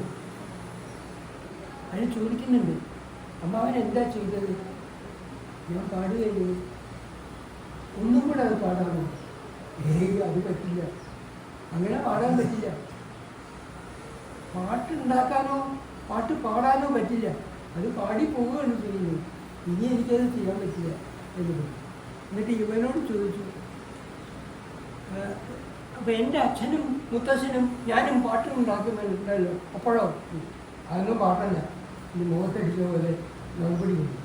ഇവന് തീരെ മനസ്സിലാവുന്നില്ല. എന്നിട്ട് ഇയാൾ ചോദിക്കുന്നുണ്ട്, ഗോഡ്ഫ്രൈഡ് ചോദിക്കുന്നുണ്ട്, നീ എന്തിനാ പാട്ടുണ്ടാക്കുന്നു? പ്രശസ്തനാണ്. എന്തിനാ പ്രശസ്തനാവുന്നു? ഒരുപാട് നല്ല പാട്ടുകൾ എഴുതാം. ഗോഡ്ഫ്രൈഡ് കുറച്ച് ഉറക്കാൻ തന്നെ തിരിച്ചു വെച്ചു. ഏടാ മണ്ട, ഒരു പാമ്പ് അതിൻ്റെ സ്വന്തം വാരി വിഴുങ്ങുന്ന പോലെയാണ് അതിൻ്റെ മറുപടി അല്ല. കാരണം പ്രശസ്തനാവാൻ വേണ്ടി പാട്ടുണ്ടാക്കുന്നത് പ്രശസ്തനാവാൻ വേണ്ടി. ഇങ്ങനെ മണ്ടത്തരം പറയും. നമുക്ക് പുഴയിൽ കുറച്ചു നേരം വഞ്ചി പോവാം എന്ന് പറഞ്ഞ് ഈ ഗോഡ്ഫ്രൈഡിൽ ജർമ്മി എന്ന് പേരായിട്ട് വഞ്ചി തുടങ്ങിയെടുത്തതും ഇയാളും കൂടി ആ പുഴയിലൂടെ സഞ്ചരിക്കുകയാണ്. ഇതൊരു മനോഹരമായ വർണ്ണനയാണ് അവിടെയൊക്കെ എന്നറിയാം. അരിച്ചു വരുന്ന നിലാവ്, ഉദിക്കാൻ തുടങ്ങുന്ന നക്ഷത്രങ്ങൾ, വായുവിൽ ഏതോ കാട്ടുപൂവിൻ്റെ നേർത്ത സുഗന്ധം, ഇയാളുടെ ശബ്ദത്തിൻ്റെ സ്നേഹത്തിൻ്റെ തുടിപ്പ്, ഇതൊക്കെ ശുദ്ധ കവിതയാണ് 4-5 പേജുകളിൽ കമൻ്റുകളിൽ വർണ്ണിച്ച് വെച്ചിരിക്കുന്നത്. ആ രീതിയിൽ ഇവൻ ആകെ നിലവിട്ട് എന്താണ് സംഭവിക്കുന്നത് എന്നൊരു മനസ്സിലാകുന്നില്ല. ഓട്ടവുമായിട്ടുള്ള സൗഹൃദം ഇതിനിടയ്ക്ക് ഇല്ലാതായി മാറിക്കുന്നു. എന്നും കാലത്ത് 10 മണിയാകുമ്പോഴത്തേക്കും അവന് കൊട്ടാരത്തിലേക്ക് പോകണം. കൊട്ടാരത്തിൽ ഏതെങ്കിലും അതിഥികൾ വന്നിട്ടുണ്ടെങ്കിൽ അവർക്ക് വേണ്ടി വീണ്ടും പാടണം. ഇങ്ങനെ അവൻ്റെ ജീവിതം ഒരു 14 വയസ്സുകാരന് താങ്ങാൻ പറ്റാത്തത്ര തിരക്ക് പിടിച്ചതായിരുന്നു. ഒരിക്കൽ ഇവൻ പോകുമ്പോൾ വഴിവക്കത്തൊരു വലിയ, വീണ്ടും പണക്കാരും പാവങ്ങളും തമ്മിലുള്ള ബന്ധത്തെപ്പറ്റി ഒരു വലിയ മാളിക കാണുന്നുണ്ട്. വലിയൊരു കോമ്പൗണ്ട് മതിൽ കെട്ടിയിട്ടുണ്ട്. ഇവൻ ആ മതിലിൻ്റെ മുകളിൽ കയറാൻ പറ്റില്ല. അടുത്തുണ്ടായിരുന്നൊരു മയിൽക്കുറ്റിയും കയറി ഇവരിങ്ങനെ എത്തി നോക്കിയപ്പോൾ ഏതാണ്ട് മധ്യവയസ്കരായ ഒരു സ്ത്രീയും അവരുടെ 10-13 വയസ്സ് പ്രായമായ മകളും ആ ഉദ്യാനത്തിൽ ഇങ്ങനെ നടക്കുന്നത്. ഫ്രൗ വോൺ കെറിച്ച് എന്നു പേരായിട്ടുള്ള ഒരു പ്രഭ്രിയും അവരുടെ മിന എന്നു പേരായ മകളും. പ്രഭ്രി ഇവനെ നോക്കി, നീ എന്താ അവിടെ നോക്കിയിരിക്കുന്നത് എന്ന് ചോദിച്ചു. കൃഷ്ണനൊന്നും മറുപടിയില്ല. എന്താ നോക്കിയിരിക്കുന്നത് അല്ല, നീ ആരാ? ഞാൻ ഇങ്ങനെ ആളാണ്. ഒരു വിളിച്ചു കൊണ്ടുവന്നിട്ട് വളരെ മാന്യമായ മട്ടിൽ, ഒരു പണക്കാരി പാവപ്പെട്ടവനോട് പെരുമാറുന്ന പോലെയല്ല, സമപ്രായക്കാർ തമ്മിൽ സംസാരിക്കുന്ന മറ്റ് പറഞ്ഞു. നീ സംഗീതത്തിനാണ് എന്നെ വിളിച്ചത്. അതെ, തൻ്റെ ഫീൽഡിൽ എത്തിയല്ലോ എന്നതാണ്. സംഗീതത്തിനാണ് പിയാനോ കാണിച്ചു കൊടുത്തു. നീ ഏതെങ്കിലും ഒരു കൃതി വായിച്ചു. അത്ഭുതം തോന്നുന്ന മട്ടിലാണ് ഇവർ ആ പിയാനോയിൽ ഒരു പാട്ട് വായിച്ചത്. മൊസാർട്ടിൻ്റെ ഒരു ഗീതം അവരത് വായിച്ചു കൊടുത്തു. അത്ഭുതം തോന്നിയ സ്ഥിതി. നീ മിന്നെ പാട്ട് പഠിപ്പിക്കാമോ എന്നത് എടുത്തത്. അവൻ ലജ്ജാലുവായിരുന്നു. അവൻ അതുവരെ ഒരു പെൺകുട്ടിയുമായിട്ട് ഇങ്ങനെ അടുത്ത് ഇടപഴകിയിട്ടൊന്നുമില്ല. എന്നാലും ഈ പൃഥ്വിയുടെ സൗഹൃദപൂർണ്ണമായ പെരുമാറ്റം, അവിടുത്തെ ഭക്ഷണം, പെരുമാറ്റച്ചട്ടങ്ങൾ ഇതൊക്കെ ഇതിന് ഇഷ്ടമായി. പഠിക്കാം എന്ന് പറഞ്ഞു, പഠിപ്പിക്കാം എന്ന് പറഞ്ഞു. പിറ്റേന്ന് തുടങ്ങി ഇവർ പഠിപ്പിക്കുക. പക്ഷെ നിന്ന പ്രായത്തിൽ കവിഞ്ഞ കുറുമ്പുകാരിയായിരുന്നു. ഇവൻ പിയാനോ വായിക്കുമ്പോൾ ഒരു ദിവസം അവളുടെ കർച്ചിക്ക് നിലത്തു. ഇവനൊന്നുമില്ലാത്തവനാണ്, അതെനിക്കെടുത്തതാണ്. ഇതിനിഷ്ടമായില്ല. ഒരു ഭൃത്യനോട് പറയുന്ന പോലെയാണ്. ഒന്നും ഉണ്ടാതെ അവനത് എടുത്തു കൊടുത്തു. പിറ്റേന്ന് വീണ്ടും അവളെ വെച്ചു. അതെടുത്തതാണ്. തന്നെത്താൻ എടുത്താൽ മതി മറുപടി. അത് നിന്നെ തീരെ പ്രതീക്ഷിച്ചില്ല. ഇവനിങ്ങനെ ഈ ദരിദ്രൻ അനുസരണകേട് കാണിക്കും. തൻ്റെ കൽപ്പനകൾ ആളുകൾ അനുസരിച്ചൊരു ശീലമേ പിന്നേക്കുള്ളൂ. തന്നെ എതിർത്ത ഒരാൾ സംസാരിച്ചു. വല്ലാതെ പരിഭവിച്ചു. ഈ ഒരു നോട്ട് കാണിച്ചു കൊടുത്തിട്ട് അത് വായിക്കാൻ ഇഷ്ടം അങ്ങോട്ട് അധികാരം പ്രയോഗിക്കുക. കാരണം അവൻ അധ്യാപകനാണ്. ഈ നോട്ട് വായിക്കാൻ പറ്റും. ഇവിടെ മനഃപൂർവ്വം തെറ്റിച്ചു വായിച്ചു. ഇവൻ ശകാരിച്ചു. അങ്ങനെയല്ല, വീണ്ടും അവളെ തെറ്റിച്ചു വായിച്ചു. കൃഷ്ണന് ദേഷ്യം വന്നു. അപ്പം പിയാനോയിൻ്റെ മുമ്പിൽ മുകളിൽ അവളിങ്ങനെ കൈ വെച്ചിരിക്കുകയാണ്. കൃഷ്ണൻ ആ നോട്ട് നോക്കാൻ വേണ്ടി കുടിഞ്ഞപ്പോൾ ഇവരുടെ ഈ വെളുത്ത് തുടുത്ത കൈപ്പടം നൽകാനുണ്ട്. ജന്തുസഹജമായ വാസനയോടുകൂടി അയാൾ ആ കൈത്തലത്തിൽ അമർത്തി ഉമ്മച്ചു. അതോടുകൂടി നിന്ന അമ്പരം എന്താ സംഭവിച്ചത് എന്ന് മനസ്സിലാകാൻ പറ്റില്ല. അവിടെ ഈ ടീനേജ് ലവിൻ്റെ ഏറ്റവും മനോഹരമായ ചിത്രങ്ങളാണ് പിന്നീട് കാണുന്നത്. കുറച്ച് ദിവസം കഴിഞ്ഞപ്പോൾ പിന്നെയും ഫ്രൗ വോൺ കെറിച്ചും കൂടി മറ്റൊരു നാട്ടിലേക്ക് പോവുകയാണ്, വെക്കേഷന് പോവുകയാണ്. അപ്പോൾ പോവുകയാണോ എന്ന് തീർച്ചയായില്ല. പോവാതെ വയ്യ, യാത്ര പറയാൻ വരുന്നുണ്ട്. പിന്നെ അവർ രണ്ടുപേരും കൂടി കൈ പിടിച്ചുകൊണ്ട് ഫ്രൗ വോൺ കെറിച്ച് കാണാതെ തോട്ടത്തിലൂടെ ഓടിപ്പോകുന്നതിൻ്റെ ഇടയ്ക്ക് മിന്ന വേച്ചൊരു ചെടിയുമ വീഴും.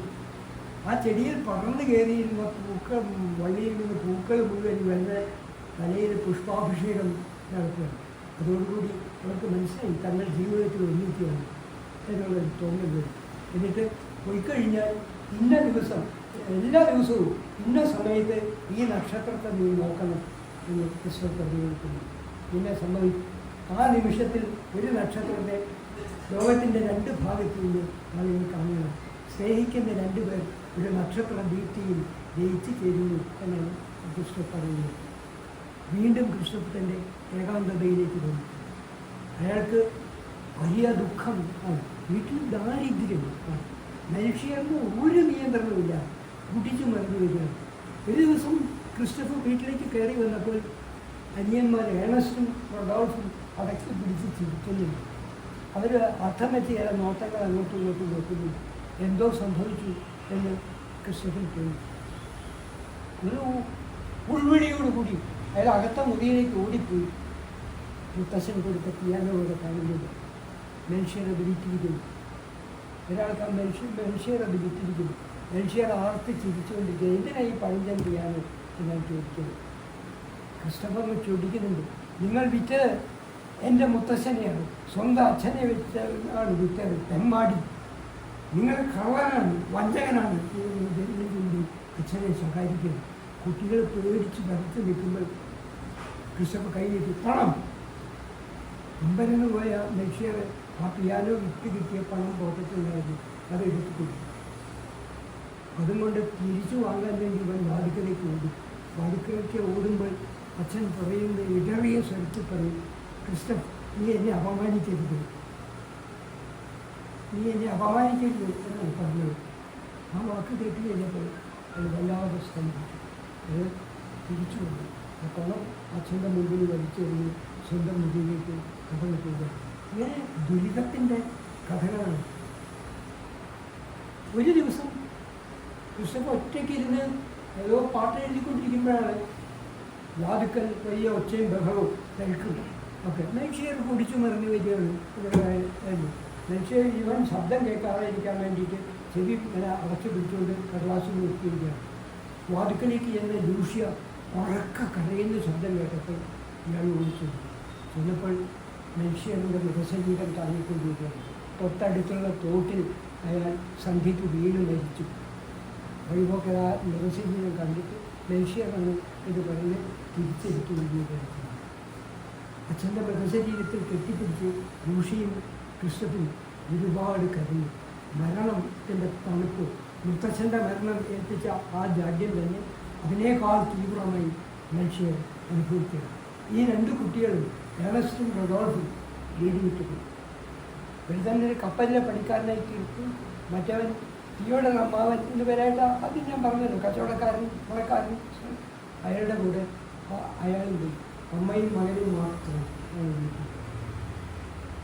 ഈ പിയാനോ വിറ്റ സംഭവത്തിനിടയ്ക്ക് ഒരു കാര്യം കൂടിയുണ്ട്. മകൻ ഇങ്ങനെ പണം കൊണ്ടുവന്ന് തൻ്റെ മുമ്പിൽ വലിച്ചെറിഞ്ഞു കഴിഞ്ഞപ്പോൾ മനുഷ്യർക്ക് വലിയ പശ്ചാത്തലം തോന്നി. അയാൾ അടിസ്ഥാനപരമായി നല്ലവനാണ്, പക്ഷെ മദ്യത്തിന് അടിമയാണ്. അയാൾ ഉടനെ ഒരു കത്തെഴുതി. ആ കത്തെഴുതി പറഞ്ഞത്, കൊട്ടാരത്തിൽ നിന്ന് ഉള്ള ശമ്പളം എനിക്ക് തരണ്ട, അത് എൻ്റെ മകൻ ക്രിസ്റ്റഫിനെ ഏൽപ്പിച്ചാൽ മതി എന്ന് കൊട്ടാരം സെക്രട്ടറിക്ക് ഒരു കത്തെഴുതി. ആ കത്ത് കണ്ടപ്പോഴത്തേക്കും ലൂഷ്യ ക്ഷുഭിതയായി. അച്ഛനെ അപമാനിച്ചുകൊണ്ട് വേണം എനിക്ക് വീട് നിർത്താൻ എന്നൊക്കെ പറഞ്ഞ് ക്രിസ്റ്റഫിനെ ശകാരിച്ചിട്ട് ആ കത്തെടുത്ത് അലമാരിയിലേക്ക് വലിച്ചെറിഞ്ഞു. അലമാരിയിൽ ആ കത്ത് കിടന്നു. ക്രിസ്റ്റഫ് ആ അലമാരി നോക്കിയപ്പോൾ അവിടെ ഒരു ആൺകുട്ടിയുടെ ഉടുപ്പ്, രണ്ടത്ര വലിപ്പമില്ലാത്ത ഒരാൺകുട്ടിയുടെ ഉടുപ്പും തൊപ്പിയും ചെരുപ്പും ഒക്കെ കാണുന്നുണ്ട്. ഇതെന്താണ് ഇത്?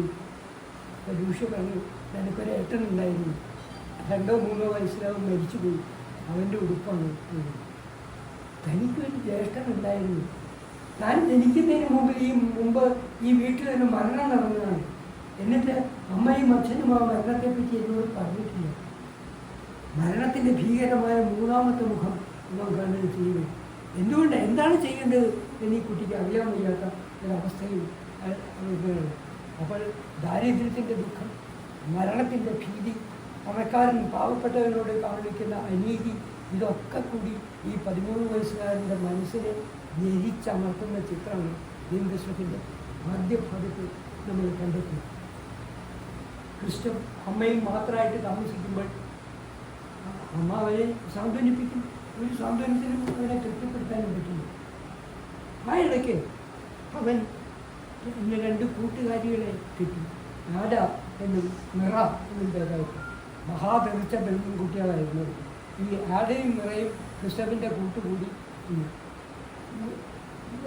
അവരുല്ലാസ യാത്രയ്ക്കൊക്കെ പോകും. അത് കണ്ടുപിടിക്കുന്നതും ഈ എന്ത് സൂക്ഷ്മമായിട്ടാണ് ഈ കൗമാരത്തിൻ്റെയും യൗവനത്തിൻ്റെയും അപകടകരമായ ദിനങ്ങളിലൂടെ ക്രിസ്റ്റഫ് കടന്നു പോകുന്ന കാര്യം ക്രിസ്റ്റഫ് ഈ റൊമൈൻ റോളണ്ട് അവതരിപ്പിച്ചതാണ്. അത് ഈ നമ്മൾ പറയാറില്ലേ ഈ വാക്കിംഗ് ഓൺ റേസേഴ്സ് എഡ്ജ് എന്ന്, ഒരു കത്തിത്തലപ്പിലൂടെ നടക്കുന്ന പോലെ അത്ര സൂക്ഷ്മമായിട്ടാണ്. അങ്ങോട്ടോ ഇങ്ങോട്ടോ തെറ്റിയാൽ ഇത് പാളിപ്പോയി. അത്ര സൂക്ഷ്മമായിട്ടാണ് ഈ അഡോളസെന്റ് പീരിയഡിൽ ഈ ആൺകുട്ടിയുടെയും പെൺകുട്ടിയുടെയും മനസ്സിൽ വരുന്ന വികാരങ്ങളെ ഇദ്ദേഹം ഒപ്പിയെടുത്ത് അവതരിപ്പിച്ചിരിക്കുന്നത്. ക്രിസ്റ്റഫ് ഇങ്ങനെ അലഞ്ഞു നടക്കുമ്പോഴാണ് അധികം പൊക്കമില്ലാത്ത ഒരു നാരകത്തിൽ ഒരു മരത്തിൻ്റെ ചാഞ്ഞ ഒരു കൊമ്പിലൊരു പെൺകുട്ടി കയറിയിരിക്കുകയാണ്. അവൾക്ക് താഴേക്ക് ഇറങ്ങാൻ വയ്യ. ഈ പഴത്തിന് കൊടി കിട്ടിയിട്ട് അവൾ എങ്ങനെയോ മുകളിൽ കയറിയതാണ്. അവൾ ക്രിസ്റ്റഫിനോട് ചോദിക്കും, എന്നെ ഒന്ന് ഇറക്കാമോ? ക്രിസ്റ്റഫിന് സന്തോഷം. അതായത് പിന്നെ കൈ കെട്ടി നോക്കി രസിക്കുകയാണ്. ഇവിടെ അതിൻ്റെ മുകളിൽ ഇരിക്കുകയാണ്. കൊടുക്കാം ചാടിക്കൊന്നു വന്ന് ഇയാളിങ്ങനെ കൈ കാണിച്ചു. അവൾ ചാടി. പക്ഷെ അവളുടെ വെയിറ്റ് താങ്ങാൻ ഇയാൾക്ക് പറ്റിയില്ല. അവർ മണ്ണിൽ കിടന്ന് വിരുന്നു. എന്നിട്ട് ഇവളെ പറയും, ഞാൻ ആരാ ആണ്, ഇന്ന ദിക്കിലാണ് താമസിക്കുന്നത്, ഞാൻ ക്രിസ്റ്റഫാണ്, നമുക്ക് ഫ്രണ്ട്സ് ആവാം എന്ന് പറയും. ആഡയും മിറയും അവളുടെ കൂട്ടുകാരിയാണ്. പക്ഷെ ഇവൾ മഹാ തെറിച്ചൊരു പെണ്ണാണ്. എല്ലാത്തരം കുട്ടികളും അവളുടെ കയ്യിൽ പോയിരിക്കുന്നു. ഈ പള്ളിയുടെയും ബൈബിളിൻ്റെയും വിശുദ്ധിയാണ് ക്രിസ്റ്റഫിൻ്റെ മനസ്സിൽ. മറ്റത് പാരീസിലെ തെരുവിൻ്റെ സംസ്കാരം. ഈ തിയോഡർ അമ്മാവിനോട് കൂടി പോയ അനിയനെ പറ്റി പിന്നെ വിവരമൊന്നുമില്ല. പക്ഷേ കപ്പലിൽ ജോലിക്ക് പോയ റൊഡോൾഫ് മടങ്ങി വന്നു. ഈ റൊഡോൾഫിനൊരു പ്രത്യേകതയില്ല. അയാൾ മെൽഷ്യയുടെ തൽസ്വരൂപമാണ്. ലൂഷയ്ക്ക് തൻ്റെ ഭർത്താവിൻ്റെ തൽസ്വരൂപമായ മകനെ തിരിച്ചു കിട്ടിയ സന്തോഷം. രോഗിയായിട്ടാണ് അവൻ വന്നത്. ഈ ലോകം മാറിക്കഴിഞ്ഞപ്പോൾ പയ്യൻ പറഞ്ഞു, ഞാൻ ഒറ്റയ്ക്കാണ്, ഞാൻ നിന്നെ പരിചയപ്പെടുത്തി തരാം എന്ന് പറഞ്ഞ് നിറയെയും ആരെയും പരിചയപ്പെടുത്തി കൊടുക്കാം. പക്ഷേ ഈ കപ്പലിലെ ജോലിയും നഗരത്തിൻ്റെ തട്ടിപ്പുകളും ഒക്കെ ഇവന് മനസ്സിലായിരുന്നു. അവൻ രഹസ്യമായിട്ട് ആരെയുമായിട്ട് പ്രേമബന്ധം പുലർത്തുന്നു. പ്രേമബന്ധം എന്നല്ല, ശാരീരിക ബന്ധം പുലർത്തുന്നു. ക്രിസ്റ്റഫിനത് മനസ്സിലാവുന്നില്ല. ഒരു ദിവസം കുന്നിൻ്റെ മുകളിലേക്ക് കയറിപ്പോവാം എന്നിവർ തീരുമാനിച്ചു. അങ്ങനെയാണ് അഡോളസെന്റ് ജീവിതത്തിൻ്റെ ചിത്രങ്ങൾ വരുന്നത്. ക്രിസ്റ്റഫ് പറഞ്ഞു, ഞാനും മിറയും കൂടി വരാം, റൊഡോൾഫും മറ്റേ ആടയും കൂടി വരട്ടെ. എന്നിട്ട് അവർ കുന്നിൻ്റെ മുകളിലേക്ക് ആദ്യം ക്രിസ്റ്റഫും മിറയും എത്തി. മറ്റവർ വരാൻ കാത്തിരിക്കുകയാണ്. പെട്ടെന്ന് മിറ വായു പൊട്ടി ചിരിക്കാൻ തുടങ്ങി. നീ എന്താ ചിരിച്ചത്? നീ ഇത്ര മണ്ടനായാലോടാ, അവർ വരുന്നൊന്നുമില്ല, അവർ വേറെ എങ്ങോട്ട് പോയിരിക്കുന്നു. താൻ ഇത്ര വിശുദ്ധമായി കൽപ്പിച്ചിട്ടുള്ള സ്നേഹബന്ധം ഇങ്ങനെ കലുഷിതമാണ്, കളങ്കിതമാണ് എന്ന് ആലോചിച്ചപ്പോൾ ഈ വേദപുസ്തകത്തിൻ്റെ വിശുദ്ധി സ്നേഹത്തിന് കൽപ്പിച്ചിട്ട് ക്രിസ്തുവിന് അങ്ങനെയില്ല. അയാൾ ആരെ വിട്ടു പോകുന്നുണ്ട്. അതിന് ഒരുപാട് സംഭവങ്ങൾ ഇതിനെപ്പറ്റി പറയുന്നുണ്ട്. ദാരിദ്ര്യം വർദ്ധിച്ചപ്പോൾ അവരടുത്തൊരു വീട്ടിൽ താമസമായി. അവരുടെ സ്വന്തം വീട് വിട്ടിട്ട് യൂളർ എന്ന പേരായ ഒരാളുടെ വീട്ടിൽ താമസം. ഈ യൂളർക്ക് ഒരു മകളുണ്ടായിരുന്നു, റോസ. അയാൾക്ക് ഒരു ഒരു പൗത്രി ഉണ്ടായിരുന്നു, റോസ. ഒരു പൗത്രനും ഉണ്ടായിരുന്നു, ലിയനാർഡോ എന്ന് പേരായിട്ട്. ഈ ലിയനാർഡോ വലിയ ഭക്തനാണ്. ഏത് സമയവും പ്രാർത്ഥനയും ബൈബിൾ വായനയും ഒക്കെയാണ്. ഏതാണ്ട് ക്രിസ്തുവിൻ്റെ പ്രായം. ക്രിസ്തു അവനോട് ചോദിച്ചു, നീ എന്താ പ്രാർത്ഥിക്കുന്നത്? അവൻ എന്താ പ്രാർത്ഥിക്കുന്നതെന്ന് അവൻ അറിഞ്ഞോളൂ. മോക്ഷത്തിന് വേണ്ടിയാണ്, ക്രിസ്തുവിന് വേണ്ടിയാണ്, സ്വർഗത്തിന് വേണ്ടിയാണ് എന്നൊക്കെ പറഞ്ഞു. അവിടെ റൊമേനോളൻ്റെ ഒരു വാചകം എഴുതുന്നുണ്ട്. പ്രാർത്ഥിക്കുന്ന ആളുകളിലെ 90% പേർക്കും ബാധകമായൊരു വാചകമാണ്. അവൻ വിശ്വസിക്കുകയല്ല, വിശ്വസിക്കുന്നു എന്ന് വിശ്വസിക്കുകയാണ്. ഇത് നമ്മളുടെ ഭക്തിയിൽ കാണുന്നൊരു കാര്യമാണ്. നമ്മൾ വിശ്വസിക്കുകയല്ല, വിശ്വസിക്കുന്നു എന്ന് വിശ്വസിക്കുകയാണ്. എന്ന് മാത്രമല്ല, വിശ്വസിക്കുന്നു എന്ന് മറ്റുള്ളവരെ വിശ്വസിപ്പിക്കാൻ ശ്രമിക്കുകയും ഈ ഭക്തിയിൽ എങ്ങനെ കളവ് ചേർന്നിരിക്കുന്നു എന്നുള്ള കാര്യം ഈ കേട്ടിട്ടുണ്ട്. അവിടെ ഈ യൂളർക്ക് മറ്റൊരു അതിഥി കൂടി ഉണ്ടായിരുന്നു, സാബിൻ എന്ന് പേരായിട്ട് ചെറുപ്പക്കാരി, ഒരു വിധവ. അവൾക്ക് 3 വയസ്സായ ഒരു കുട്ടി. ഈ സാബിന് സംഗീതത്തിൽ കുറച്ചൊക്കെ താല്പര്യം. അതുകൊണ്ട് അയാൾ ക്രിസ്റ്റഫുമായിട്ട് പരിചയപ്പെടുന്നുണ്ട്. ഒരുപാട് കഥകളുണ്ട്. ഒരു ഉത്സവത്തിന് ഇവർ പോകുന്നത് രാത്രി ഒരു ഫാം ഹൗസിൽ ഇവർ രണ്ടുപേരും മാത്രം, സാബിനും ക്രിസ്റ്റഫും മാത്രം താമസിക്കേണ്ടി വരികയും ഒക്കെ ചെയ്യുന്ന കഥകളൊക്കെ പറയുന്നു. പക്ഷെ അത് അപവാദത്തിന് കാരണമായിട്ട് സാബിനുമായിട്ട് അവിഹിത ബന്ധമാണ് എന്നൊക്കെ 18 വയസ്സ് എത്തിയിരിക്കുന്ന ക്രിസ്റ്റഫിന് എന്ന ആളുകൾ പറഞ്ഞത്. അത് വലിയ പ്രയാസം ഉണ്ടാക്കി. സാബിന് പനി പിടിച്ചു. സാബിൻ ആ പനിയിൽ നിന്ന് മോചനം നേടാതെ ഒരാഴ്ചയോളം കിടപ്പിൽ കിടന്ന് അവൾ മരിച്ചു. 3ാമതൊരു മരണം. തനിക്ക് പ്രിയപ്പെട്ട മറ്റൊരാളുടെ, താൻ സ്നേഹിച്ചു തുടങ്ങിയ ഒരാളുടെ മരണം വീണ്ടും ക്രിസ്റ്റഫിന് ശൂന്യതയുടെ പക്കത്ത് കൊണ്ടുവന്നിരിക്കുന്ന ഒരവസ്ഥ. ഒരുപാട് മരണങ്ങളുടെ കഥ ഇങ്ങനെ പറയുന്നു. ജീവിതത്തിൽ ഏറ്റവും സ്വാഭാവികമായ കാര്യമാണ് മരണമെങ്കിൽ കൂടി ഓരോ മരണവും ഓരോ പുതിയ അനുഭവവും ഇത് അവസാനിക്കലില്ല എന്നുള്ളതാണ്. ഓരോ ജനനവും പക്ഷെ ഓരോ പുതിയ അനുഭവമായിക്കൊള്ളുന്നില്ല. പക്ഷെ ഓരോ മരണവും വല്ലാത്തൊരനുഭവം ഓരോ മനസ്സിലും ഇരിക്കുന്നുണ്ട് എന്ന് ആ മരണത്തിൻ്റെ അനിവാര്യതയെയും അതിൻ്റെ അനിശ്ചിതതയെയും പറ്റി സൂചിപ്പിക്കുന്നു. ഇത് സ്വാമി വിവേകാനന്ദൻ പറയുന്ന കാര്യമാണ്, രാമകൃഷ്ണ പരമഹംസൻ പറയുന്ന കാര്യം ആണ്. ഈ മൃത്യുവിൻ്റെ അസാധാരണമായ വരവും അപ്രതീക്ഷിതമായ വരവും അത് ആളുകളിൽ ഉണ്ടാക്കുന്ന പ്രത്യാഘാതവും എന്താണ് എന്നുള്ളത് ഇന്ത്യൻ ഫിലോസഫി പറയുന്ന കാര്യം തന്നെയാണ്. ഈ ഭാഗങ്ങളിൽ റോമേനോളൻ്റെ ഉദ്ധരിക്കുന്നത് പല ഭാഗത്തും ഇങ്ങനെയാണ്. അവിടെ സ്നേഹം കാരുണ്യവും തമ്മിലുള്ള അതിർവരമ്പുകൾ ഇല്ലാതായി മാറിയിരുന്നു പറയുന്നത്. എപ്പോഴാണ് സ്നേഹം കാരുണ്യമായി മാറിക്കുന്നത്? എപ്പോഴാണ് സ്നേഹം വാത്സല്യമായി മാറിക്കുന്നത്? എപ്പോഴാണ് സ്നേഹം കരുണയായി മാറിക്കുന്നത്? ഈ അതിർവരമ്പുകളൊക്കെ റേസേഴ്സ് എഡ്ജ് പോലെ നടത്തി ചെയ്യുന്നു. ലൂഷിയും ഇയാളുമായിട്ട് ആ കുടുംബത്തിൽ താമസിക്കുന്നു. കഥയിലേക്ക് കടന്നു വരുന്നില്ല. എന്നാൽ ഒരു പ്രത്യേക ഘട്ടത്തിൽ ക്രിസ്റ്റഫൻ നാട് വിട്ട് പോകേണ്ടി വരുന്നു. ആ നാട് വിട്ട് പോകുന്ന കാര്യം പട്ടാളക്കാരുമായിട്ടുള്ള ഒരു ഏറ്റുമുട്ടലിൻ്റെ ഫലമായിട്ടാണ്. ഒരു പട്ടാള ക്ലബിൽ ഒരു വലിയ ആഘോഷം, പാർട്ടി നടക്കുക. കൃഷിക്കാരാണ് അവിടെയുള്ള ആൾക്കാർ മുഴുവൻ. പട്ടാളക്കാർ കൃഷിക്കാരെ പുല്ലുപോലെയാണ് കണക്കാക്കിയിരിക്കുന്നത്. കുടിച്ചു മറിഞ്ഞ് പട്ടാളക്കാർ ഈ കൃഷിക്കാരുടെ പെൺകുട്ടികളെ പിടിച്ചു വലിച്ച് അവരോടൊപ്പം നൃത്തം ചെയ്യണം എന്നൊക്കെ പറഞ്ഞു. കൃഷ്ണൻ്റെ നേരെ പട്ടാളക്കാരൊന്നും ചെന്നില്ല. കാരണം അവൻ കൃഷിക്കാരനല്ല എന്ന് പട്ടാളക്കാർക്ക് ഒറ്റ നോട്ടത്തിൽ മനസ്സിലായി. ഇവിടെ നിന്നാൽ വഴക്കാവും എന്ന് കൃഷ്ണൻ വാതിൽ തുറന്ന് പുറത്തേക്ക് ഇറങ്ങാൻ പോയപ്പോഴാണ് ഒരു പെൺകുട്ടിയെ ഒരു പട്ടാളക്കാരൻ പിടിച്ചു വലിച്ചതും അവൾ കുതിറി കൃഷ്ണൻ്റെ മേത്തേക്ക് വീഴുന്നു.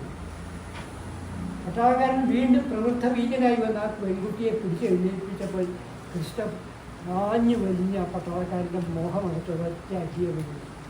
അടി കൊണ്ട പട്ടാളക്കാരൻ മനസ്സിലാക്കണം അവൻ കൃഷിക്കാരനല്ല, ഇവനോട് കളിക്കണ്ട എന്ന് പറഞ്ഞ് പട്ടാളക്കാരെ ബാക്കിയുള്ളവരെയും കൂട്ടിക്കൊണ്ടുപോയി. എന്നിട്ട് അവർ പോയിക്കഴിഞ്ഞപ്പോൾ, ഇവർ ഓടിപ്പോയിക്കഴിഞ്ഞപ്പോൾ കൃഷ്ണൻ ഇവിടെ നിൽക്കുകയാണ്. മറ്റു പട്ടാളക്കാർക്ക് അറിയാം, ബാക്കി കൃഷിക്കാർക്ക് അറിയാം പട്ടാളക്കാർ ക്യാമ്പിൽ പോയി കൂടുതൽ പട്ടാളക്കാരുമായിട്ട് വന്നിട്ട് ഇവരെ തകർക്കും എന്നുള്ളത്. അപ്പോൾ ബലിയാടായിട്ട് കൃഷ്ണനെ മുമ്പിലേക്ക് ഇട്ട് കൊടുത്തിട്ട് രക്ഷപ്പെടാൻ ഞാനിത് ചോദിച്ചു. പക്ഷേ ഈ പെൺകുട്ടി അത് സമ്മതിക്കുന്നു. അവളുടെ പേര് ലോർസൻ. ലോർസൻ പറഞ്ഞു, നിങ്ങളൊക്കെ ഭീരുക്കളാണ്, നിങ്ങളുടെ കൂട്ടത്തിൽ ഒരാളുണ്ടായത് തന്നെ വലിയ കാര്യം ആണ്. പട്ടാളക്കാർ എന്ത് ചെയ്യും നമ്മൾ ഒന്നിച്ചു നിന്നാൽ എന്നൊക്കെ പറഞ്ഞു. പട്ടാളക്കാരെ നിലംപരിശാക്കും എന്നറിയാവുന്നതുകൊണ്ട് ലോർസൻ പറഞ്ഞു, ക്രിസ്റ്റഫ് ഉടനെ സ്ഥലം വിടണം, പട്ടാളക്കാർ വരുന്നതിന് മുമ്പ് സ്ഥലം വിടണം. വീട്ടിൽ വൃദ്ധയായ അമ്മ മാത്രമേ ഉള്ളൂ, ലൂഷ്യ മാത്രമേ ഉള്ളൂ. എങ്ങനെ പോകും? ഒരു കത്ത് എഴുതി തന്നാൽ മതി, ഞാൻ കൊണ്ടു കൊടുക്കാം എന്ന് പറഞ്ഞ് ഒരു കത്ത് വാങ്ങിച്ചിട്ട് അയാളെ പറഞ്ഞു വിചാരിച്ചത്. അയാൾ ഫ്രാൻസിലേക്ക്, ജർമ്മനിയിലാണ് സംഭവം നടക്കുന്നത്, ഫ്രാൻസിലേക്ക് പോയി. ഫ്രാൻസിലെ ആദ്യത്തെ റെയിൽവേ സ്റ്റേഷനിൽ അയാൾ ഇറങ്ങിയിരുന്നു. അടുത്ത തീവണ്ടിക്ക് അമ്മയുടെ വിവരവുമായിട്ട് ലോർസൻ വരാം എന്ന് കഴിഞ്ഞിരുന്നു. പക്ഷെ ലോർസൻ വന്നില്ല. വന്നത് മറ്റൊരു പെൺകുട്ടിയാണ്. അവൾ കൃഷ്ണൻ്റെ അടുത്ത് ലോർസൻ എഴുതിയ കത്ത് കൊടുത്തു. അമ്മയെ കണ്ടു, കാര്യങ്ങളൊക്കെ പറഞ്ഞു. അമ്മയുടെ കാര്യങ്ങൾ ഞാൻ നോക്കിക്കൊള്ളാം എന്നാണ് ഡോക്ടർ പറഞ്ഞത്. അയാൾ ആ കൊച്ചു പെൺകുട്ടിയെ ഈ കത്തം കൊണ്ടുവന്ന 8 വയസ്സുകാരിയെ ചേർത്ത് പിടിച്ച് അവളുടെ കവിളിൽ ചുംബിച്ചു. അവൾ ചിരിച്ചുകൊണ്ട് പറഞ്ഞു, അങ്ങ് എന്നെയല്ല ചുംബിച്ചത്, ലോർച്ചനെയാണ് എന്നെനിക്ക് മനസ്സിലായി എന്ന് പറഞ്ഞു. ക്രിസ്റ്റഫ് എഴുതുന്നുണ്ട്, അവിടെ മൈനോളൻ്റെ എഴുതുന്നുണ്ട്, ക്രിസ്റ്റഫ് ചുംബിച്ചത് ആ പെൺകുട്ടിയല്ല, ലോർച്ചനെയല്ല, ലൂഷിയല്ല, അയാൾ ജർമ്മനിയെ മുഴുവൻ ചുംബിക്കുകയായിരുന്നു, പിറന്ന നാടിനെ ചുംബിക്കുകയായിരുന്നു. പിന്നീട് അയാളുടെ തീവ്രമായ അനുഭവങ്ങളാണ്, ഫ്രാൻസിലുള്ള അനുഭവങ്ങളാണ് കേൾക്കുന്നത്. അതിലൊരു ഭാഗം മാത്രമേ ഞാൻ സൂചിപ്പിക്കുന്നുള്ളൂ. അത് ഈ ഫ്രാൻസിൽ അയാൾ ചുറ്റിക്കറങ്ങി നടന്ന് ഒരുപാട് സംഭവങ്ങൾ അതിൽ പറയുന്നുണ്ട്. അത് വളരെ ഇതൊരു റൊമാൻറ്റിക് നോവൽ എന്ന് പറയുന്നതിനേക്കാൾ പല ഘട്ടങ്ങളിലും അത് അതികാൽപ്പനികമായൊരു നോവലാണ്. അവിടുത്തെ പുരോഗമന പ്രസ്ഥാനക്കാരുടെ കൂട്ടത്തിൽ ക്രിസ്റ്റഫ് ജനിച്ചേക്കുന്നത്, പുരോഗമനക്കാരുടെ കൂട്ടത്തിലാണ് അയാൾ ജനിച്ചേക്കുന്നത്. അച്ചില റൗസിംഗ് എന്ന് പേരായിട്ട് ഒരാൾ, അതേപോലെ തന്നെ മാൻഹൈം എന്ന് പേരായിട്ട് ഒരാൾ, ജൂഡിത്ത് എന്ന് പേരായിട്ട്, അവർ ജൂതന്മാരാണ്, സിൽവൈൻ കോൺ, റൈൻഹാർട്ട്, ആൻ്റലീക്ക എന്നൊക്കെ പറഞ്ഞ് കുറേ ആളുകളുണ്ട്. അവിടെ മറ്റൊരു കാര്യമാണ് ചെയ്യുന്നത്, നിലവിലുള്ള സംഗീതം, ഫ്രാൻസിലുണ്ടായിരുന്ന അപ്പോൾ നിലവിലുണ്ടായിരുന്ന സംഗീതം അത് കാലഹരണപ്പെട്ടുപോയതാണ്. വാഴ്ത്തപ്പെടുന്ന പ്രതിഭാശാലികളൊക്കെ 3ാം കിടക്കാരാണ്, അവരൊക്കെ കഴിഞ്ഞു പോയ കാലത്തെ പറ്റിയാണ് പറഞ്ഞിട്ടുള്ളത് എന്ന് പറഞ്ഞ് വളരെ വിപ്ലവകരമായ ലേഖനങ്ങൾ ക്രിസ്റ്റഫ് എഴുതാൻ തുടങ്ങി. എന്ന് വെച്ചാൽ പാരമ്പര്യ വഴിക്ക് കിട്ടിയിട്ടുള്ള സംഗീതത്തിൻ്റെ ഒരു അന്തരീക്ഷമുണ്ട്, അതിനെ മുഴുവൻ തച്ചുടക്കുകയാണ് ചെയ്യുന്നത്. ക്ലാസിക് സംഗീതം മുഴുവൻ ഉടച്ചു വളർത്തപ്പെടണം. ഓരോ യുഗത്തിനും ഓരോ കാലത്തിനും അതിൻ്റേതായ സംഗീതമുണ്ട്. സംഗീതത്തിന് ജനസാമാന്യത്തിൻ്റെ വികാരവുമായിട്ടാണ് ബന്ധം എന്നാണ്. അതൊരു ശാസ്ത്രമല്ല, അതൊരു കലയാണ്. കലയുടെ പിൻബലമായിട്ട് മാത്രമേ അതിൽ ശാസ്ത്രം നിൽക്കാവൂ എന്നുള്ള മട്ടിലാണ് ഇയാൾ ലേഖനങ്ങൾ എഴുതുന്നത്. അതോടുകൂടി പ്രശസ്തന്മാരായ സംഗീതജ്ഞന്മാർ മുഴുവൻ ഇയാൾക്കെതിരെ, ആളുകൾ തനിക്കെതിരാകുന്നു എന്ന് കേൾക്കുമ്പോൾ ക്രിസ്റ്റഫിന് ആവേശം കൂടുതലാണ്. ഇക്കാലത്ത് മറ്റേ ഓസ്കാർ വൈൽഡ് പറഞ്ഞൊരു വാദമുണ്ട്. ഓസ്കാർ വൈൽഡ് വളരെ പ്രൊവോക്കേറ്റീവായിട്ട് പറയുന്ന ഒരാളാണ്. ദയവ് ചെയ്ത് ഓസ്കാർ വൈൽഡിൻ്റെ പ്രസംഗത്തിൽ അദ്ദേഹം പറയുന്നൊരു വാദമുണ്ട്, ദയവ് ചെയ്ത് നിങ്ങൾ എന്നോട് യോജിക്കുന്നു എന്ന് പറയുന്നു, നിങ്ങൾ എന്നോട് യോജിക്കുന്നു എന്ന് പറയുമ്പോൾ ഞാൻ എന്തോ വിട്ടിത്തം പറഞ്ഞു എന്ന് എനിക്ക് തോന്നുന്നത് എന്ന് വളരെ പ്രൊവോക്കേറ്റീവായിട്ട് പറയുന്നുണ്ട്. അതേപോലെ തന്നെയാണ് പരമ്പരാഗതമായ സംഗീതത്തെ മുഴുവൻ ഇയാൾ നിഷേധിക്കുക, അതിനെപ്പറ്റി ലേഖനങ്ങൾ എഴുതുക. ഇത് പരമ്പരാഗതമായിട്ടുള്ള എഴുത്തുകാരെ ചൊടിപ്പിച്ച കാര്യമാണ്, അവർക്ക് ഭയങ്കര ദേഷ്യം വന്ന കാര്യമാണ്. മലയാളം സാഹിത്യത്തിൽ നമുക്ക് ഉദാഹരണമുണ്ട് എളുപ്പം മനസ്സിലാക്കാൻ. ചങ്ങമ്പുഴയുടെ കാലശേഷം CJ തോമസും കുട്ടിക്കൃഷ്ണമാരാരും കൂടി പറഞ്ഞതാണ് മലയാള കവിതയുടെ കൂമ്പടഞ്ഞു എന്ന്. മാരാര് പറഞ്ഞ് മലയാളത്തിൽ ഇപ്പം വലിയ കവിതകളൊന്നും ഉണ്ടാവുന്നില്ല, കപ്പലണ്ടി കവിതകൾ മാത്രമേ നിങ്ങൾക്ക് എഴുതുന്നുള്ളൂ എന്ന് പറഞ്ഞു. ഇത് എഴുതി വന്ന അന്നത്തെ രക്തപ്രതിഷ്ഠന്മാരായ കവികളെയൊക്കെ വല്ലാതെ ചൂടിപ്പിച്ചതാണ്. നിങ്ങളെ എഴുതുന്നത് മോശമാണ് എന്നൊരാൾ പറയുക, നിങ്ങൾക്കത് ബോധ്യമുണ്ടാകും, പിന്നെ നിങ്ങൾക്ക് ബുദ്ധിപൂർവ്വം ചെയ്യാവുന്ന ഒരു കാര്യമുള്ളൂ, കേട്ടില്ലായിരുന്നു. അത് മാത്രമേ നിങ്ങൾക്ക് രക്ഷപ്പെടാനുള്ള വഴിയുള്ളൂ. പക്ഷെ മലയാളത്തിൽ CJ തോമസും മാരാരും അക്കൗണ്ടിലായിരുന്നില്ല. ഓരോ കവികളുടെ കൃതികൾ എടുത്തു വെച്ചിട്ട് ഇയാൾ എഴുതിയ ഈ കൃതി ഇയാൾക്കൊന്നും പറയാനില്ല, മോശമാണ് എന്ന് പറയാണ്, കവിതയുടെ കൂമ്പടന്നു. ഇത് തന്നെയാണ് അവിടെയും ചെയ്തത്. ഞാനത് പറയാൻ ഒരു കാരണം കൂടിയുണ്ട്, ഇതിന് അല്പം ഡിവൈഡ് ചെയ്ത് പോവാണ്. ഈ 1936 റൊമേൻ റോളൻഡ് മുൻകൈ എടുത്തിട്ടാണ് ഈ പുരോഗമന സാഹിത്യ പ്രസ്ഥാനം ഉണ്ടായത്. 1935 പാരീസിൽ വെച്ച് റൊമേൻ റോളൻഡ് ഒരു ലോകത്തിലെ പുരോഗമന ചിന്താഗതിക്കാരുടെ ഒരു യോഗം വിളിച്ചു. അത് റഷ്യയിൽ നിന്ന് അതിൽ പങ്കെടുത്ത് മാക്സിം ഗോർക്കിയാണ്, ഇന്ത്യയിൽ നിന്ന് അതിൽ പങ്കെടുത്ത് മുൾക്കരാജാനന്ദും സഹീർ അബ്ബാസും ആണ്. 35 ആ പുരോഗമന സാഹിത്യം ഫ്രീഡം ഫ്രം ബോണ്ട് എന്നായിരുന്നു മുദ്രാവാക്യം. ഫ്രീഡം ഫ്രം ബോണ്ട്, ഇല്ലായ്മയിൽ നിന്ന് സ്വാതന്ത്ര്യം. മനുഷ്യരെല്ലായിടത്തും നിയമങ്ങളാണ്, ആ നിയമങ്ങളിൽ നിന്ന് അവനെ ഞെരിച്ചമർത്തുന്ന സ്വാതന്ത്ര്യത്തിൽ നിന്ന് ചങ്ങലയിടുന്ന എല്ലാത്തിൽ നിന്നും മോചനം. ഫ്രീഡം ഫ്രം ബോണ്ട് എന്നാണ്. തിരിച്ച് 1936 ഇന്ത്യയിൽ വന്നിട്ടാണ് ഇന്ത്യയിലെ പുരോഗമന സാഹിത്യ ജീവൻ സാഹിത്യ പ്രസ്ഥാനം തുടങ്ങുന്നത്. ബുക്കരാചാര്യനാണ് നേതൃത്വം നടത്തിയത്. 37 രവീന്ദ്രനാഥ ടാഗോറാണ് ആ ജീവൻ സാഹിത്യ പ്രസ്ഥാനം UP ഉദ്ഘാടനം ചെയ്യുന്നത്. ആ യോഗത്തിൻ്റെ അധ്യക്ഷൻ ജവഹർലാൽ നെഹ്റുവായിരുന്നു. ആ വർഷം അവസാനമാണ് തൃശ്ശൂർ പുരോഗമന സാഹിത്യ പ്രസ്ഥാനം ജീവൻ സാഹിത്യ പ്രസ്ഥാനം തുടങ്ങുന്നത്. MB പോൾ നേതൃത്വം നൽകിക്കൊണ്ട് EMS ഉദ്ഘാടനം ചെയ്തുകൊണ്ട് KPG നമ്പൂതിരിപ്പാട് മുഖ്യ പ്രബന്ധം അവതരിപ്പിച്ചുകൊണ്ട് തൃശ്ശൂരിൽ തുടങ്ങിയത് 1937. പിന്നീടാണ് ഈ ജീവൻ സാഹിത്യ പ്രസ്ഥാനം പുരോഗമന സാഹിത്യ പ്രസ്ഥാനം എന്ന് പേര് മാറ്റുക ഉണ്ടായത്. ആ പേര് മാറ്റിയപ്പോഴാണ് അപ്പം നമ്പരാൻ അതിൽ വരുന്നത്, പ്രൊഫസർ ശങ്കരൻ നമ്പ്യാർ അതിൽ വരുന്നത്, ശങ്കരക്കുറുപ്പ് അതിൽ വരുന്നത്, മുണ്ടശ്ശേരി മാഷ് അതിൽ വരുന്നത്. അതാണ് അതിൻ്റെ ചരിത്രം. ഈ ഫ്രീഡം ഫ്രം ബോണ്ട് എന്നുള്ള കൃത്യമായിട്ട് സർവതന്ത്ര മനുഷ്യ സ്വാതന്ത്ര്യത്തിന് വേണ്ടി ഫ്രാൻസിൽ അദ്ദേഹം ഒരു യോഗം കൂടി. ഈ സംഗീതത്തിലെ എതിർപ്പുകളാണ് അതിനൊരു കാരണമായത്.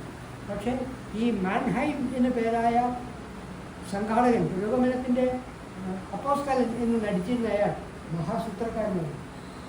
ഓരോ എഴുത്തുകാരനെ പറ്റിയും ഓരോ സംഗീതത്തിനെ പറ്റിയും ക്രിസ്റ്റഫ് എഴുതുന്നത് അവരെ പ്രകോപിപ്പിക്കുകയാണ്. ഇയാൾക്കിത് കച്ചവടമാണ്. ഇയാൾ എന്ത് ചെയ്തു? ക്രിസ്റ്റഫ് എസ്റ്റാബ്ലിഷ് ചെയ്തു എന്ന് കണ്ടു കഴിഞ്ഞപ്പോൾ ക്രിസ്റ്റഫിൻ്റെ അടുത്തുനിന്ന് കത്തുകൾ വന്നു, ഈ ലേഖനങ്ങൾ വായിക്കും. എന്നിട്ട് ക്രിസ്റ്റഫ് അറിയാൻ ഇയാൾ തിരുത്തി, ഇയാൾ അറിയാതെ തിരുത്തിയാണ് കൊടുക്കുന്നത്. പെട്ടെന്ന് ആളുകൾക്ക് ഇയാളെന്ന് എങ്ങനെ പറയുന്നത്? ഒരിക്കൽ പറഞ്ഞതിനല്ല, പിന്നീട് പറയുന്നു. ഇതെന്താണ്? ഇത് മനസ്സിലായില്ല. ഒടുക്കാണ് ക്രിസ്റ്റഫ് ഇത് കണ്ടെത്തുന്നത്. കളവിനോട് ഒരിക്കലും വരുത്തപ്പെടാത്ത മനസ്സാക്കിയായിരുന്നു ക്രിസ്റ്റഫ്. അയാൾ മാൻഹൈമും ജൂഡിത്തും ഒക്കെ ആയിട്ട് തെറ്റി പിരിഞ്ഞ് പോവുകയാണ് ചെയ്യുന്നത്. ഇതിൻ്റെ ഇടയ്ക്ക് ഈ മാൻഹൈം ഒരു വലിയ സംഘാടകനായിരുന്നു. അത് വളരെ ഹൃദയസ്പൃക്കായ രംഗമാണ്. മാൻഹൈം കുറേ നാടക ടിക്കറ്റുകൾ, ഏതോ ഒരു നാടകം നടക്കുന്നതിൻ്റെ കുറേ ടിക്കറ്റുകൾ ഇയാളുടെ അടുത്ത് കൊടുത്തിരുന്നു. കുറച്ച് വർഷങ്ങൾ മുമ്പുള്ള ഒരു സംഭവമാണ്. ഞാൻ ക്രോണോളജി അല്പം വിട്ടാണ് പോകുന്നത്. കുറേ ടിക്കറ്റുകൾ അതിൽ കൊടുത്തിരുന്നു. ക്രിസ്റ്റഫ് ആ നാടകം കാണാൻ, ജർമ്മനിയിൽ വെച്ചാണ് ക്രിസ്റ്റഫ് ആ നാടകം കാണാൻ. അപ്പം നാടകത്തിന് ടിക്കറ്റ് കിട്ടാത്തൊരു പെൺകുട്ടി അവിടെ നിൽക്കുന്നത്, ആൻഡ്രോണിറ്റ് എന്ന് പേര്. അവൾ ഫ്രഞ്ചുകാരിയാണ്. സ്വന്തം നാട്ടിൽ നാടകം കാണാൻ ഫ്രാൻസിൽ കാണാം, പക്ഷെ ജർമ്മനിയിൽ കാണാൻ പറ്റുന്നില്ല. സ്വന്തം നാട്ടിലെ നാടക സംഘം ഇവിടെ വന്നിട്ട് ഒരു ടിക്കറ്റ് കിട്ടാൻ വേണ്ടിയിട്ടാണ്. അപ്പോൾ ക്രിസ്റ്റഫിൻ്റെ അടുത്ത് 2-3 ടിക്കറ്റാണ്. ക്രിസ്റ്റഫ് അവൾക്ക് ഒരു ഓഫർ ചെയ്തു, നീ എൻ്റെ കൂടെ നാടകം കണ്ടു. അവരാ നാടകം കണ്ടു. ക്രിസ്റ്റഫിൻ്റെ എതിരാളികളാണ് ചുറ്റും. ഒരു അപരിചിതയായ പെൺകുട്ടിയോടൊപ്പം നാടകം കണ്ട് നിശ്ചയിച്ച് അവർക്ക് വീട് കിട്ടിയൊരു അവസരമാണ്. ഇവളെയും അയാളെയും കൂട്ടിച്ചേർത്ത് ഒരുപാട് അപവാദങ്ങൾ അവർ പ്രചരിക്കാൻ പറ്റും.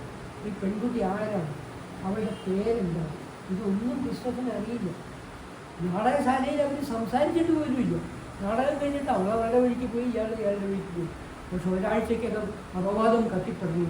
ഈ പെൺകുട്ടിക്ക് ഒരു ജോലി ഉണ്ടായിരുന്നു, ആ ജോലിയിൽ നമ്മളെ തിരിച്ചു. താൻ മൂലം പാവപ്പെട്ട ഒരു പെൺകുട്ടിക്ക് ജോലി നഷ്ടപ്പെട്ട് കൃഷ്ണനെ വല്ലാതെ വേദനിക്കും.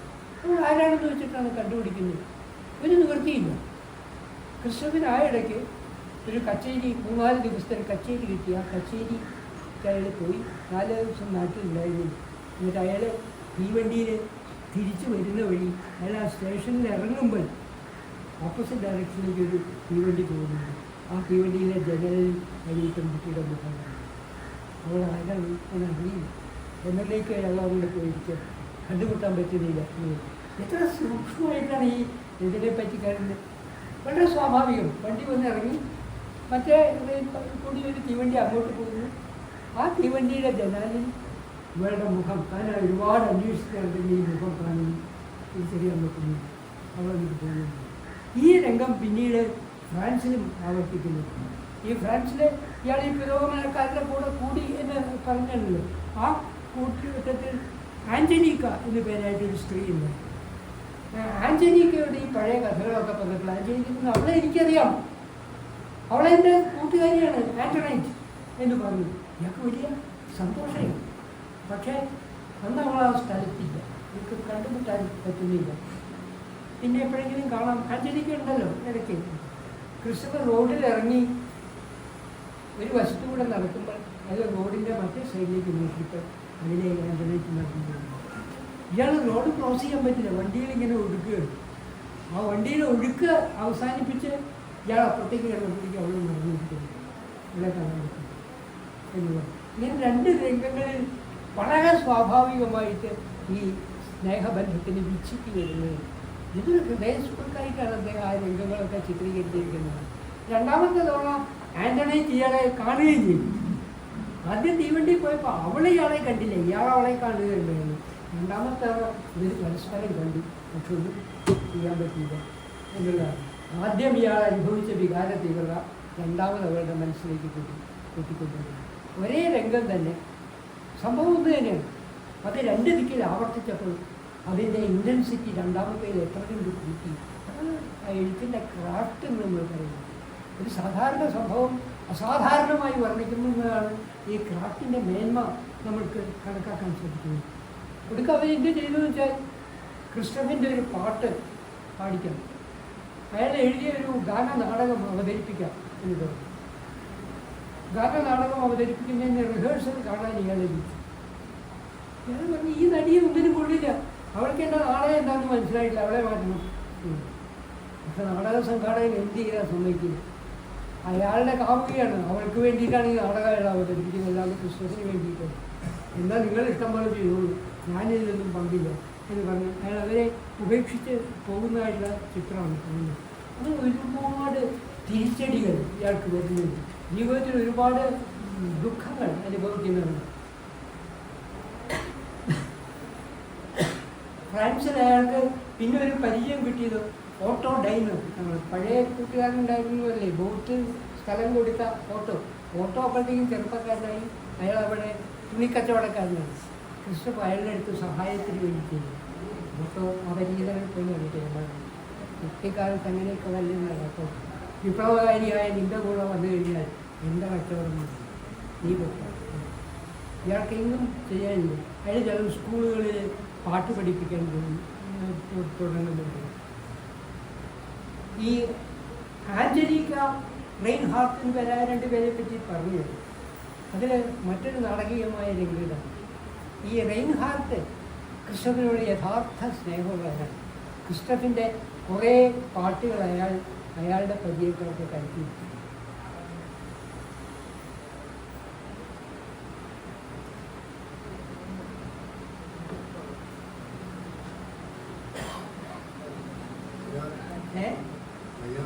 ഇല്ല, അയാളുടെ പരിചയക്കാർക്കൊക്കെ അയച്ചു കൊടുത്തിരുന്നു. ആ പാട്ടുകൾ അങ്ങനെ ഫ്രാൻസിലെ ക്രിസ്റ്റഫ് അറിയാതെ തന്നെ പല ദിക്കിലും എത്തിയിരുന്നു. പെട്ടെന്ന് ക്രിസ്റ്റഫിന് തോന്നി, ഫ്രാൻസിൽ എൻ്റെ ഒരു പഴയ പരിചയക്കാരനുണ്ടല്ലോ ഹാസ്ലർ. ആദ്യം കൊട്ടാരത്തിൽ ഇവൻ കുട്ടിയായിരുന്നപ്പോൾ മുത്തച്ഛൻ്റെ കൂടെ പാട്ട് കേൾക്കാൻ പോയി. ഹാസ്ലർ പാടി, എന്നിട്ട് വലുതാവുമ്പോൾ നീ എന്നെ വന്ന് കാണണം എന്ന് പറഞ്ഞു. എന്നൊക്കെ നമ്മൾ സൂചിപ്പിച്ചു. ഹാസ്ലർ അവിടെ ഉണ്ടല്ലോ, ഹാസ്ലറെ പോയി കാണാം എന്ന് പറഞ്ഞ് ഇവൻ തൻ്റെ പുതിയ പാട്ടുകളൊക്കെ ആയിട്ട് ഹാസ്ലറുടെ വീട്ടിൽ ചെല്ലുകയാണ്.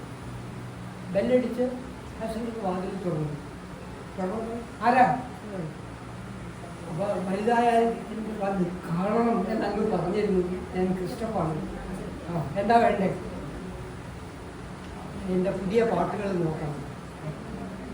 ഇയാൾ വളരെ ഉദാസീനായിട്ട് പിയാനോ ചൂണ്ടിക്കണ്ടു. എന്നിട്ട് ഇയാൾ ബ്രേക്ക്ഫാസ്റ്റ് കഴിക്കും. ക്രിസ്റ്റഫിന് വേണോ എന്നൊന്നും ചോദിക്കുന്നില്ല. ഇയാൾ ബ്രേക്ക്ഫാസ്റ്റ് കഴിച്ചുകൊണ്ടിരിക്കുകയാണ്. പിയാനോ ചൂണ്ടിക്കാണിക്കുന്നു, എൻ്റെ പാട്ട് അവിടെ. ഇയാൾ ആ പിയാനോ തുറന്ന് ആദ്യത്തെ നോട്ട് വായിച്ചു കഴിഞ്ഞപ്പോൾ ഹാസ്ലർ സ്പൂണൊക്കെ പ്ലേറ്റിൽ വെച്ചു. എനിക്ക് ശ്രദ്ധിക്കാൻ പറ്റും. ഇവൻ്റെ സംഗീതത്തിൻ്റെ അഭൗമമായ ലോകത്തിലേക്ക് സ്വരം ഇങ്ങനെ ഉയരുമ്പോൾ ഹാസ്ലർ പെട്ടെന്ന് ഇരുന്നോർക്കുന്ന എഴുന്നേറ്റ് ക്രിസ്റ്റഫിൻ്റെ നേരെ പിന്നിൽ വന്നു. അവൻ്റെ തോളത്ത് ഇങ്ങനെ രണ്ട് കയ്യിൽ വെച്ചു. ഒരിക്കൽ കൂടി ആ നോട്ട് അയാൾ വായിച്ചു. വീണ്ടും അടുത്തതിലേക്ക് കിടക്കാൻ നേരത്ത് ഇയാളെ പിടിച്ച് മാറ്റിയിരുത്തി ഹാസ്ലർ അവിടെ ഇരുന്നത് മുഴുവൻ കിടക്കും. ക്രിസ്റ്റഫിന് ഇത് വിശ്വസിക്കാൻ തോന്നിയില്ല. എന്താണെങ്കിലും യൂറോപ്പിൽ ഏറ്റവും വലിയ സംഗീതജ്ഞനാണ് ഇത് ചെയ്യുന്നത്. ഈ അത്ഭുത സ്ഥാപനമായിപ്പോയി. പക്ഷെ അത് കഴിഞ്ഞ ഉടനെ ഹാസ്ലർ തൻ്റെ പഴയ അവസ്ഥയിലേക്ക് എത്തി. കഴിഞ്ഞാൽ ഇതിൻ്റെ ആവശ്യം കഴിഞ്ഞിട്ടൊക്കെ ഒന്ന് പറഞ്ഞേക്കും. ഇങ്ങനെ സന്തോഷത്തിൻ്റെ അതിഥ്യതയിൽ നിന്നും നൈരാശ്യത്തിൻ്റെ അഗാധതയിലേക്ക് ഒരൊറ്റ നിമിഷം കൊണ്ട് വീണിട്ട് ഇയാൾ തിരിച്ചു പോകും. അപ്പോൾ തിരിച്ചു പോകുമ്പോൾ ഇയാൾക്ക് വണ്ടിക്കൂലിക്ക് പൈസയില്ല, കുറേ ദൂരം നടക്കണം. പെട്ടെന്നാണ് അയാൾ ഓർത്തത്, തൻ്റെ പാട്ടുകൾ മാൻഹൈം പല ആളുകൾക്കും അയച്ചു കൊടുത്തിട്ടുണ്ട്. കൂട്ടത്തിൽ ഒരു വൃദ്ധന് അയച്ചു കൊടുത്തിട്ടുണ്ട്. അയാൾ തനിക്കൊരു പണ്ടൊരു മറുപടി കത്ത് അയച്ചിട്ടുണ്ട്. അയാൾ ഈ വഴിക്കാണല്ലോ, ഷുവൽസ് എന്നാണ് അയാളുടെ പേര്. അയാൾ ഈ വഴിക്കാണല്ലോ, ഷുവൽസിൻ്റെ വീട് അന്വേഷിച്ചു പോകണം. ഇയാൾ ഷുവൽസിൻ്റെ വീട് അന്വേഷിച്ചു പോകും. അതിനു മുമ്പ് ഇയാൾ സത്രത്തിൽ 2 ദിവസം താമസിക്കുന്നുണ്ട്. ആ താമസിക്കുമ്പോൾ അയാൾ ഷുവൽസിന് കത്തെഴുതിയിരുന്നു, ഞാൻ വരുന്നുണ്ട്. ഷുവൽസിനെ കൊണ്ട് സന്തോഷം നയിക്കാൻ വയ്യാതായി. ഇയാളുടെ മുത്തച്ഛൻ്റെ സ്ഥാനമാണ്. ഷുവൽസിന് സന്തോഷം നയിക്കാൻ വയ്യാതായി. ക്രിസ്റ്റഫനെ സ്വീകരിക്കാൻ വേണ്ടി അയാളുടെ കൂട്ടുകാരെ, വയസ്സനായ മറ്റൊരു കൂട്ടുകാരനെ വിളിച്ചു. ക്രിസ്റ്റഫന് വഴി തെറ്റിയാലോ എന്ന് വിചാരിച്ചാൽ റെയിൽവേ സ്റ്റേഷനിലേക്ക് പോവുകയാണ്. വീടൊക്കെ പൂട്ടി. ക്രിസ്റ്റഫന് വഴിയൊന്നും തെറ്റിയില്ല. അയാൾ വന്നപ്പോൾ വീട് പൂട്ടിക്കിടക്കും. അയാൾക്ക് ദേഷ്യം വരും. അയാൾ തിരിച്ചു വരും. തിരിച്ചു വന്ന ഷുവൽസിന് എന്താ ചെയ്യേണ്ടതെന്ന് അറിയാൻ വയ്യാതായി. വീട്ടിൽ വന്നിട്ട് തിരിച്ചു പോയിരിക്കുകയാണ് എൻ്റെ ആരാധനായിട്ടുള്ള നായകൻ. ഇയാൾക്ക് ദേഷ്യം. ക്രിസ്റ്റഫന് വരും എന്നറിയിച്ചു. വരൂ എന്ന് പറഞ്ഞു. ചെന്നപ്പോൾ വീട് കൂട്ടിയിട്ട് പോയി. ക്രിസ്റ്റഫൻ പരിഭവത്തോടു കൂടി തിരിച്ചു പോയിട്ട് ഒരു ബെഞ്ചുമ്പോൾ കിടക്കുകയാണ്. ഷുവൽസ് അതിൻ്റെ നടന്നു പോയിട്ട് സംശയം, ഇതാണോ ക്രിസ്റ്റഫൻ ചോദിക്കാൻ മടി. അയാൾ അവിടെ നിന്ന് ക്രിസ്റ്റഫൻ്റെ ഒരു പാട്ടോ ഒക്കെ അങ്ങോട്ട് പറഞ്ഞു. ക്രിസ്റ്റഫൻ ചാടി എണീറ്റു. അപ്പോൾ ഉണ്ടായ സംഭവങ്ങളൊക്കെ പറഞ്ഞു. അന്ന് രാത്രി മുഴുവൻ ഒരു സംഗീതമായിട്ട് കഴിഞ്ഞിരിക്കുന്നു. യാതൊരു പ്രതിഫലേച്ഛയുമില്ലാതെ ഉത്തമമായ സംഗീതം. ഇങ്ങനെ സംഗീതത്തെ സേവിക്കുന്ന 2 ആളുകൾ ഉൾക്കൊള്ളുന്നു എന്നുള്ളതിൽ കൊട്ടാരത്തിൽ സംഗീത കച്ചേരികളൊക്കെ പണം കിട്ടാൻ വേണ്ടിയിട്ടാണ് വായിക്കുന്നത്, പ്രൗഢിക്ക് വേണ്ടിയിട്ടാണ്, അന്തസ് കാണിക്കാൻ വേണ്ടിയാണ് കേൾവിക്കാരിരിക്കുന്നത്. അവിടെ കാപട്യത്തിൻ്റെ ഒരു അംശം ഉണ്ട്. ഇവിടെ കാപട്യത്തിൻ്റെ യാതൊരു അംശമില്ല. സംഗീതത്തിൽ ലയിക്കുന്ന 2 മനുഷ്യാത്മാക്കൾ അതിൻ്റെ മുഗ്ധമായ സൗന്ദര്യത്തെ ഇതിപ്പരം മനോഹരമായി ക്രിസ്റ്റഫ് ആസ്വദിക്കുന്നു. പണ്ട് പുഴവക്കത്ത് വെച്ച് അമ്മാവൻ ഗോഡ്ഫ്രൈഡ് പാടിയ പാട്ടുണ്ട്.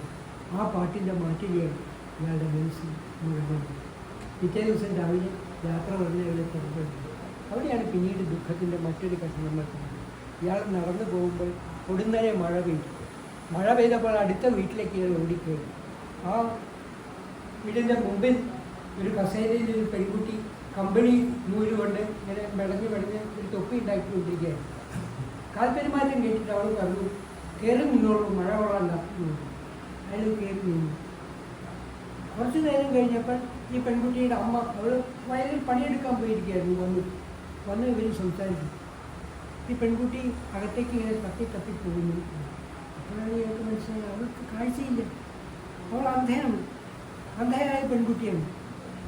പക്ഷേ ഇയാളുടെ സംഗീതം അവൾക്ക് ഇഷ്ടപ്പെടുന്നുണ്ട്. അമ്മയും മകളും ആയിട്ട് ഇങ്ങനെ സംസാരിച്ചുകൊണ്ടിരുന്നു. കുറച്ച് കഴിഞ്ഞപ്പോൾ ഈ പെൺകുട്ടി ഒരു പാട്ട് പതുക്കെ മൂളുന്നുണ്ട്. കൃഷ്ണൻ ഈ പാട്ട് മനസ്സിലായി. ഇതെങ്ങനെ കിട്ടി, ഈ പാട്ട് എങ്ങനെ കിട്ടി? അതൊരു നാടോടി വിൽപ്പനക്കാരൻ ഇവിടെ ഇടയ്ക്ക് വരാറുണ്ട്, അയാൾ പാടിയതാണ്. കൃഷ്ണൻ്റെ അമ്മാവൻ ഗോഡ്ഫ്രൈഡ് ആ പുറത്ത് സകല സാധനങ്ങളും സഞ്ചിയായിട്ട് തൂക്കി നടക്കുന്ന ഒരു നാടോടി വിൽപ്പനക്കാരൻ പാടിയ പാട്ടാണ്. അപ്പോഴും അത് ഏതോ ഒരു നാടോടി വിൽപ്പനക്കാരൻ എന്ന് മാത്രമേ കൃഷ്ണനും തോന്നുള്ളൂ. പിറ്റേ ദിവസം രാവിലെ അയാൾ യാത്ര പറഞ്ഞ് പുറത്തേക്ക് ഇറങ്ങുന്നു. അപ്പോൾ ആ വാതിൽ തുറന്നപ്പോൾ ആ വാതിലിൻ്റെ മുകളിലേക്ക് ഒരു വടി ചാരിയിരുന്നു. ഈ വടി കൃഷ്ണത്തിന് മനസ്സിലായി. അത് ഞങ്ങളുടെ ഒരു പഴയ പരിചയക്കാരനാണ്, ഒരു നാടോടി വിൽപ്പനക്കാരനാണ്. കൃഷ്ണൻ തോന്നുന്നു ഗോഡ്ഫ്രൈഡാണ്. എൻ്റെ അമ്മാവൻ അയാൾ നാട്ടിലൊക്കെ ഇങ്ങനെ അലഞ്ഞു തിരിഞ്ഞ് നടക്കുന്നതാണ്. ഈ പാവപ്പെട്ട വീട്ടിൽ അയാൾ വരാറുണ്ട്. അതെൻ്റെ അമ്മാവനാണ് എന്ന് പറഞ്ഞ് ഇവരെ സന്തോഷിക്കും. എന്നിട്ട് യാത്ര പറഞ്ഞ് ഇയാൾ പുറത്തേക്ക് ഇറങ്ങി ഗേറ്റ് കഴിഞ്ഞ് കുറച്ച് പോയപ്പോൾ ഈ കണ്ണ് കാണാത്ത പെൺകുട്ടി അവിടെ നിൽക്കുന്നുണ്ട്. വരും എന്ന് പറഞ്ഞ് ഇവരെ കൈ പിടിച്ചുകൊണ്ടുപോയി അവിടെ അടുത്തൊരു ശ്മശാനത്തിൽ കൊണ്ടുപോയി. അവിടെയാണ് ഗോഡ്ഫ്രൈഡിനെ അടക്കിയിരുന്നു. കാരണം ഒരിക്കൽ ഗോഡ്ഫ്രൈഡ് വന്നു കഴിഞ്ഞപ്പോൾ ഈ പെൺകുട്ടി മോഡസ്റ്റ എന്നാണ് അവളുടെ പേര്. ഈ മോഡസ്റ്റയ്ക്ക് ഒരു കാമുകനുണ്ടായിരുന്നു. അയാൾ പണക്കാരനായിരുന്നു. ഒരു ദിവസം ഒരു ആക്സിഡൻറ്റിൽ ഒരു കോണി കയറി പഴം പറിക്കുമ്പോൾ കോണി തെറ്റി വീണതാണ് മോഡസ്റ്റ. അവളുടെ വലത്തെ കണ്ണുമ്മൽ ഒരു കമ്പ് കുത്തിക്കൊണ്ടു. ആ കണ്ണ് ചുമന്നു, വേദന വന്നു, പഴുത്തു, ആ കാഴ്ച പോയി. ഒരാഴ്ച കഴിഞ്ഞ് ഇടത്തെ കണ്ണിന് രോഗം വന്നു, അവൾ അന്ധയായി മാറി. അവൾ അന്ധയായി തീർന്നതിന് ശേഷമാണ് ഗോഡ്ഫ്രൈഡ് പിന്നീട് അവിടെ വരുന്നത്. അയാൾ കാഴ്ചയെപ്പറ്റി സംസാരിച്ചില്ല, കേൾവിയെപ്പറ്റി മാത്രമാണ് സംസാരിക്കുന്നത്. അന്ധതയെപ്പറ്റി അയാൾ പറയുന്നേയില്ല. അങ്ങനെ കുറച്ച് ദിവസം കഴിഞ്ഞപ്പോൾ ഈ പെൺകുട്ടി അന്ധതയുമായി പൊരുത്തപ്പെടുകയും അവൾ ഉറക്കച്ചിരിക്കുകയും ചെയ്യുന്നതൊക്കെ കിട്ടും. അപ്പോൾ ഗോഡ്ഫ്രൈഡ് പറഞ്ഞു, ഇനി എനിക്ക് പറയാം. അവൾ സാധാരണ ജീവിതത്തിലേക്ക് വന്നിരിക്കുന്നു. ആ ഗോഡ്ഫ്രൈഡ് ഒരിക്കൽ അവിടെ വന്നിട്ട് സംസാരിക്കുന്നതിൻ്റെ ഇടയിൽ കുഴയാണ്, എനിക്കൊന്നും പറയാൻ പറ്റുന്നില്ല. പുറത്തു പോയി വന്ന അമ്മ നോക്കുമ്പോൾ ഈ അന്ധയായ പെൺകുട്ടി ഗോഡ്ഫ്രൈഡിനോട് സംസാരിച്ചുകൊണ്ടിരിക്കുകയാണ്. ഗോഡ്ഫ്രൈഡിന് ഒരു അനക്കമില്ല. അമ്മ അടുത്ത് ചെന്ന് കഴിഞ്ഞപ്പോഴാണ് മനസ്സിലായത്, കുറച്ച് നേരമായി അവളൊരു മൃഗശരീരത്തോടാണ് സംസാരിച്ചുകൊണ്ടിരിക്കുന്നത്. ഗോഡ്ഫ്രൈഡിന് ബന്ധുക്കളാരും ഉണ്ടായിരുന്നില്ല. അതുകൊണ്ട് അവിടെ ശവകുടീരത്തിൽ അടക്കം ചെയ്തു. ഈ പെൺകുട്ടി അവിടെ കൊണ്ടുപോയിട്ട് അതിൻ്റെ മുമ്പിൽ ഇയാൾ മുട്ടുവിട്ടു. അയാളെ കരഞ്ഞുകൊണ്ട് പ്രാർത്ഥിക്കുന്നുണ്ട്, അമ്മാവനോട് എന്നിലേക്ക് പ്രവേശിക്കും. ആ ഗ്രാമത്തിൻ്റെ നിഷ്കളങ്കമായ സംഗീതം എൻ്റെ ആത്മാവിലേക്ക് കോരി ഒഴിക്കൂ എന്ന് പ്രാർത്ഥിക്കുന്ന ചിത്രം. അത് ഒരുപാട് നമ്മളെ ഒരിക്കൽ വായിച്ച് കണ്ണുനീര് പൊടിയുന്ന ഒരുപാട് രംഗങ്ങളാണ് ഓരോ ഘട്ടത്തിലും പൊടിയും. വ്യഥിതമായ മനുഷ്യാത്മാവിൻ്റെ പീഡാനുഭവം എന്താണ് എന്ന് ഒരു പക്ഷേ ഡോസ്റ്റോവസ്കി വായിച്ചതിനേക്കാൾ ശക്തമായിട്ട് എന്ന് പറയേണ്ടി വരും. പലരിക്കുവരും ഡോസ്റ്റോവസ്കിയുടെ നോവലിൽ റസ്കോൾനിക്കോവ് സോണിയയുടെ മുമ്പിൽ മുട്ടുകുത്തി നിന്ന് പറയുന്ന ഒരു ഭാഗമുണ്ട്. ആ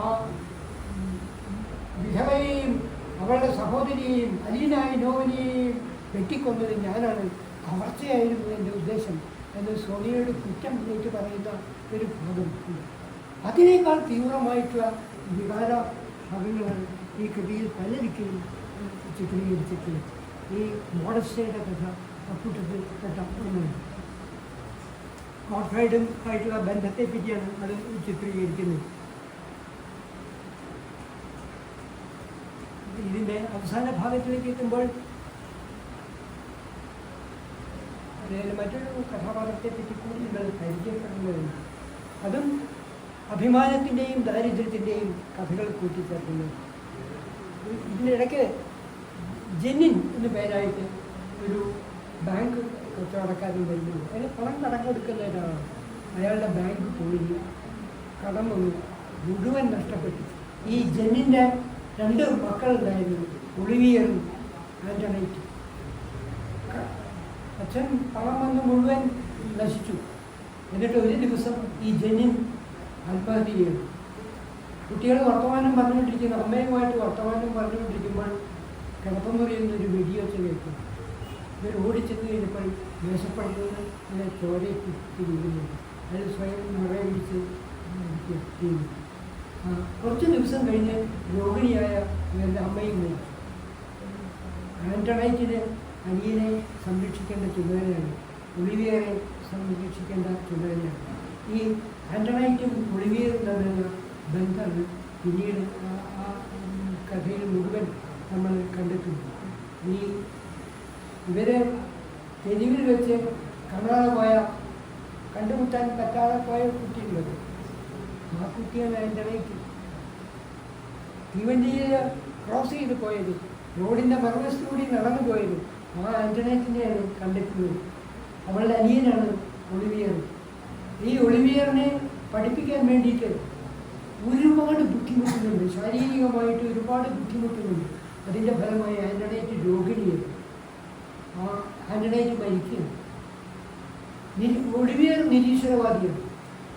ഈ ഒളിവിയർ ക്രിസ്റ്റഫിന് വേണ്ടി ആളുകളോട് തർക്കിക്കുന്നു എന്നൊക്കെ കേട്ടപ്പോൾ ക്രിസ്റ്റഫിന് തമാശ തോന്നി. ഈ ചെക്കൻ എൻ്റെ ഒരു ആരാധകനാണല്ലോ, അയാൾ ഒറ്റയ്ക്കാണ് താമസിക്കുന്നത്, നമുക്ക് ഒരുമിച്ച് താമസിക്കാം എന്ന് പറഞ്ഞാൽ അവർ ഒരുമിച്ച് താമസിക്കും. ഒരുമിച്ച് താമസിക്കുമ്പോൾ ഒളിവിയർക്ക് പനി വന്നു.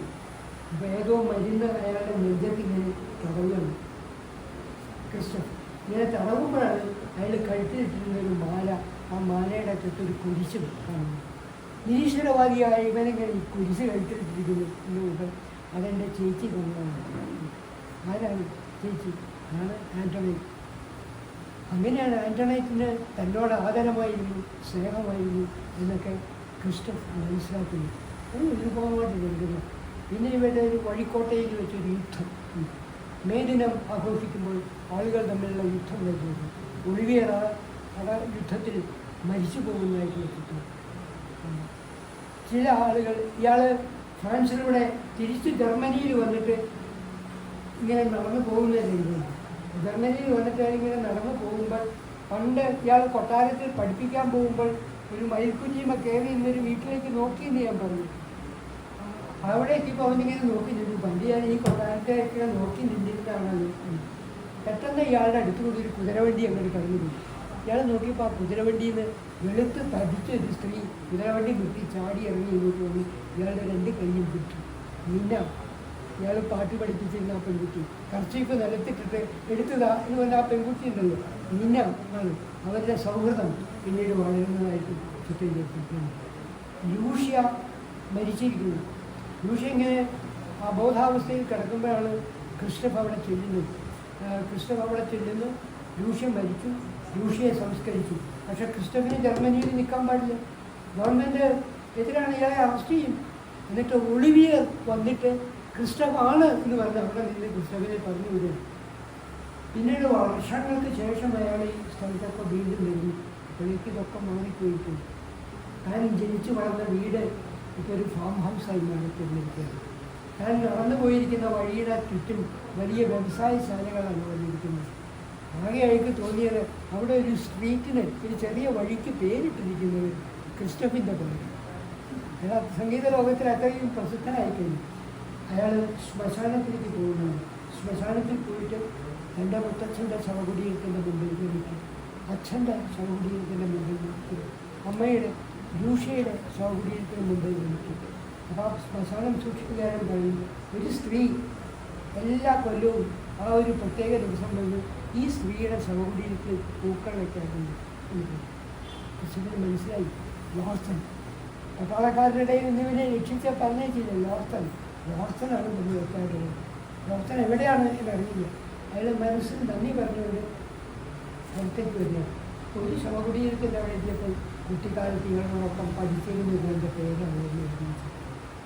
പിന്നെയും അയാളെ ഗേറ്റിൻ്റെ അടുത്തപ്പോൾ യഥാർത്ഥാടമായി വള്ളി പടർന്നു കയറിയ ഒരു ശവകുടീരം കാണുന്നു. ആ വള്ളി അല്പം മാറ്റി നോക്കിയപ്പോൾ അതിനകത്ത് പരിചയം ഒരു പേര് കാണുന്നത് രാജ. പണ്ട് ആ കമ്പളം പറിക്കാൻ തേടി ചാടി വന്ന ആ പെൺകുട്ടിയുണ്ടല്ലോ, കാട ആക്ക കരഞ്ഞൂരിലാണ് ഇയാൾ ആ വീട്ടിൽ നിന്ന് ഓടിപ്പോകുന്നു. അവസാനം കാലഘട്ടം എത്തുമ്പോഴേക്കും പ്രായമായി. നോവൽ അവസാനിക്കുന്നത് എങ്ങനെയാണ്? പ്രായമായി ക്രിസ്റ്റഫിന്. തെരുവ് യുദ്ധത്തിൻ്റെ ഒളിവിയർ മരിച്ചു കഴിഞ്ഞു.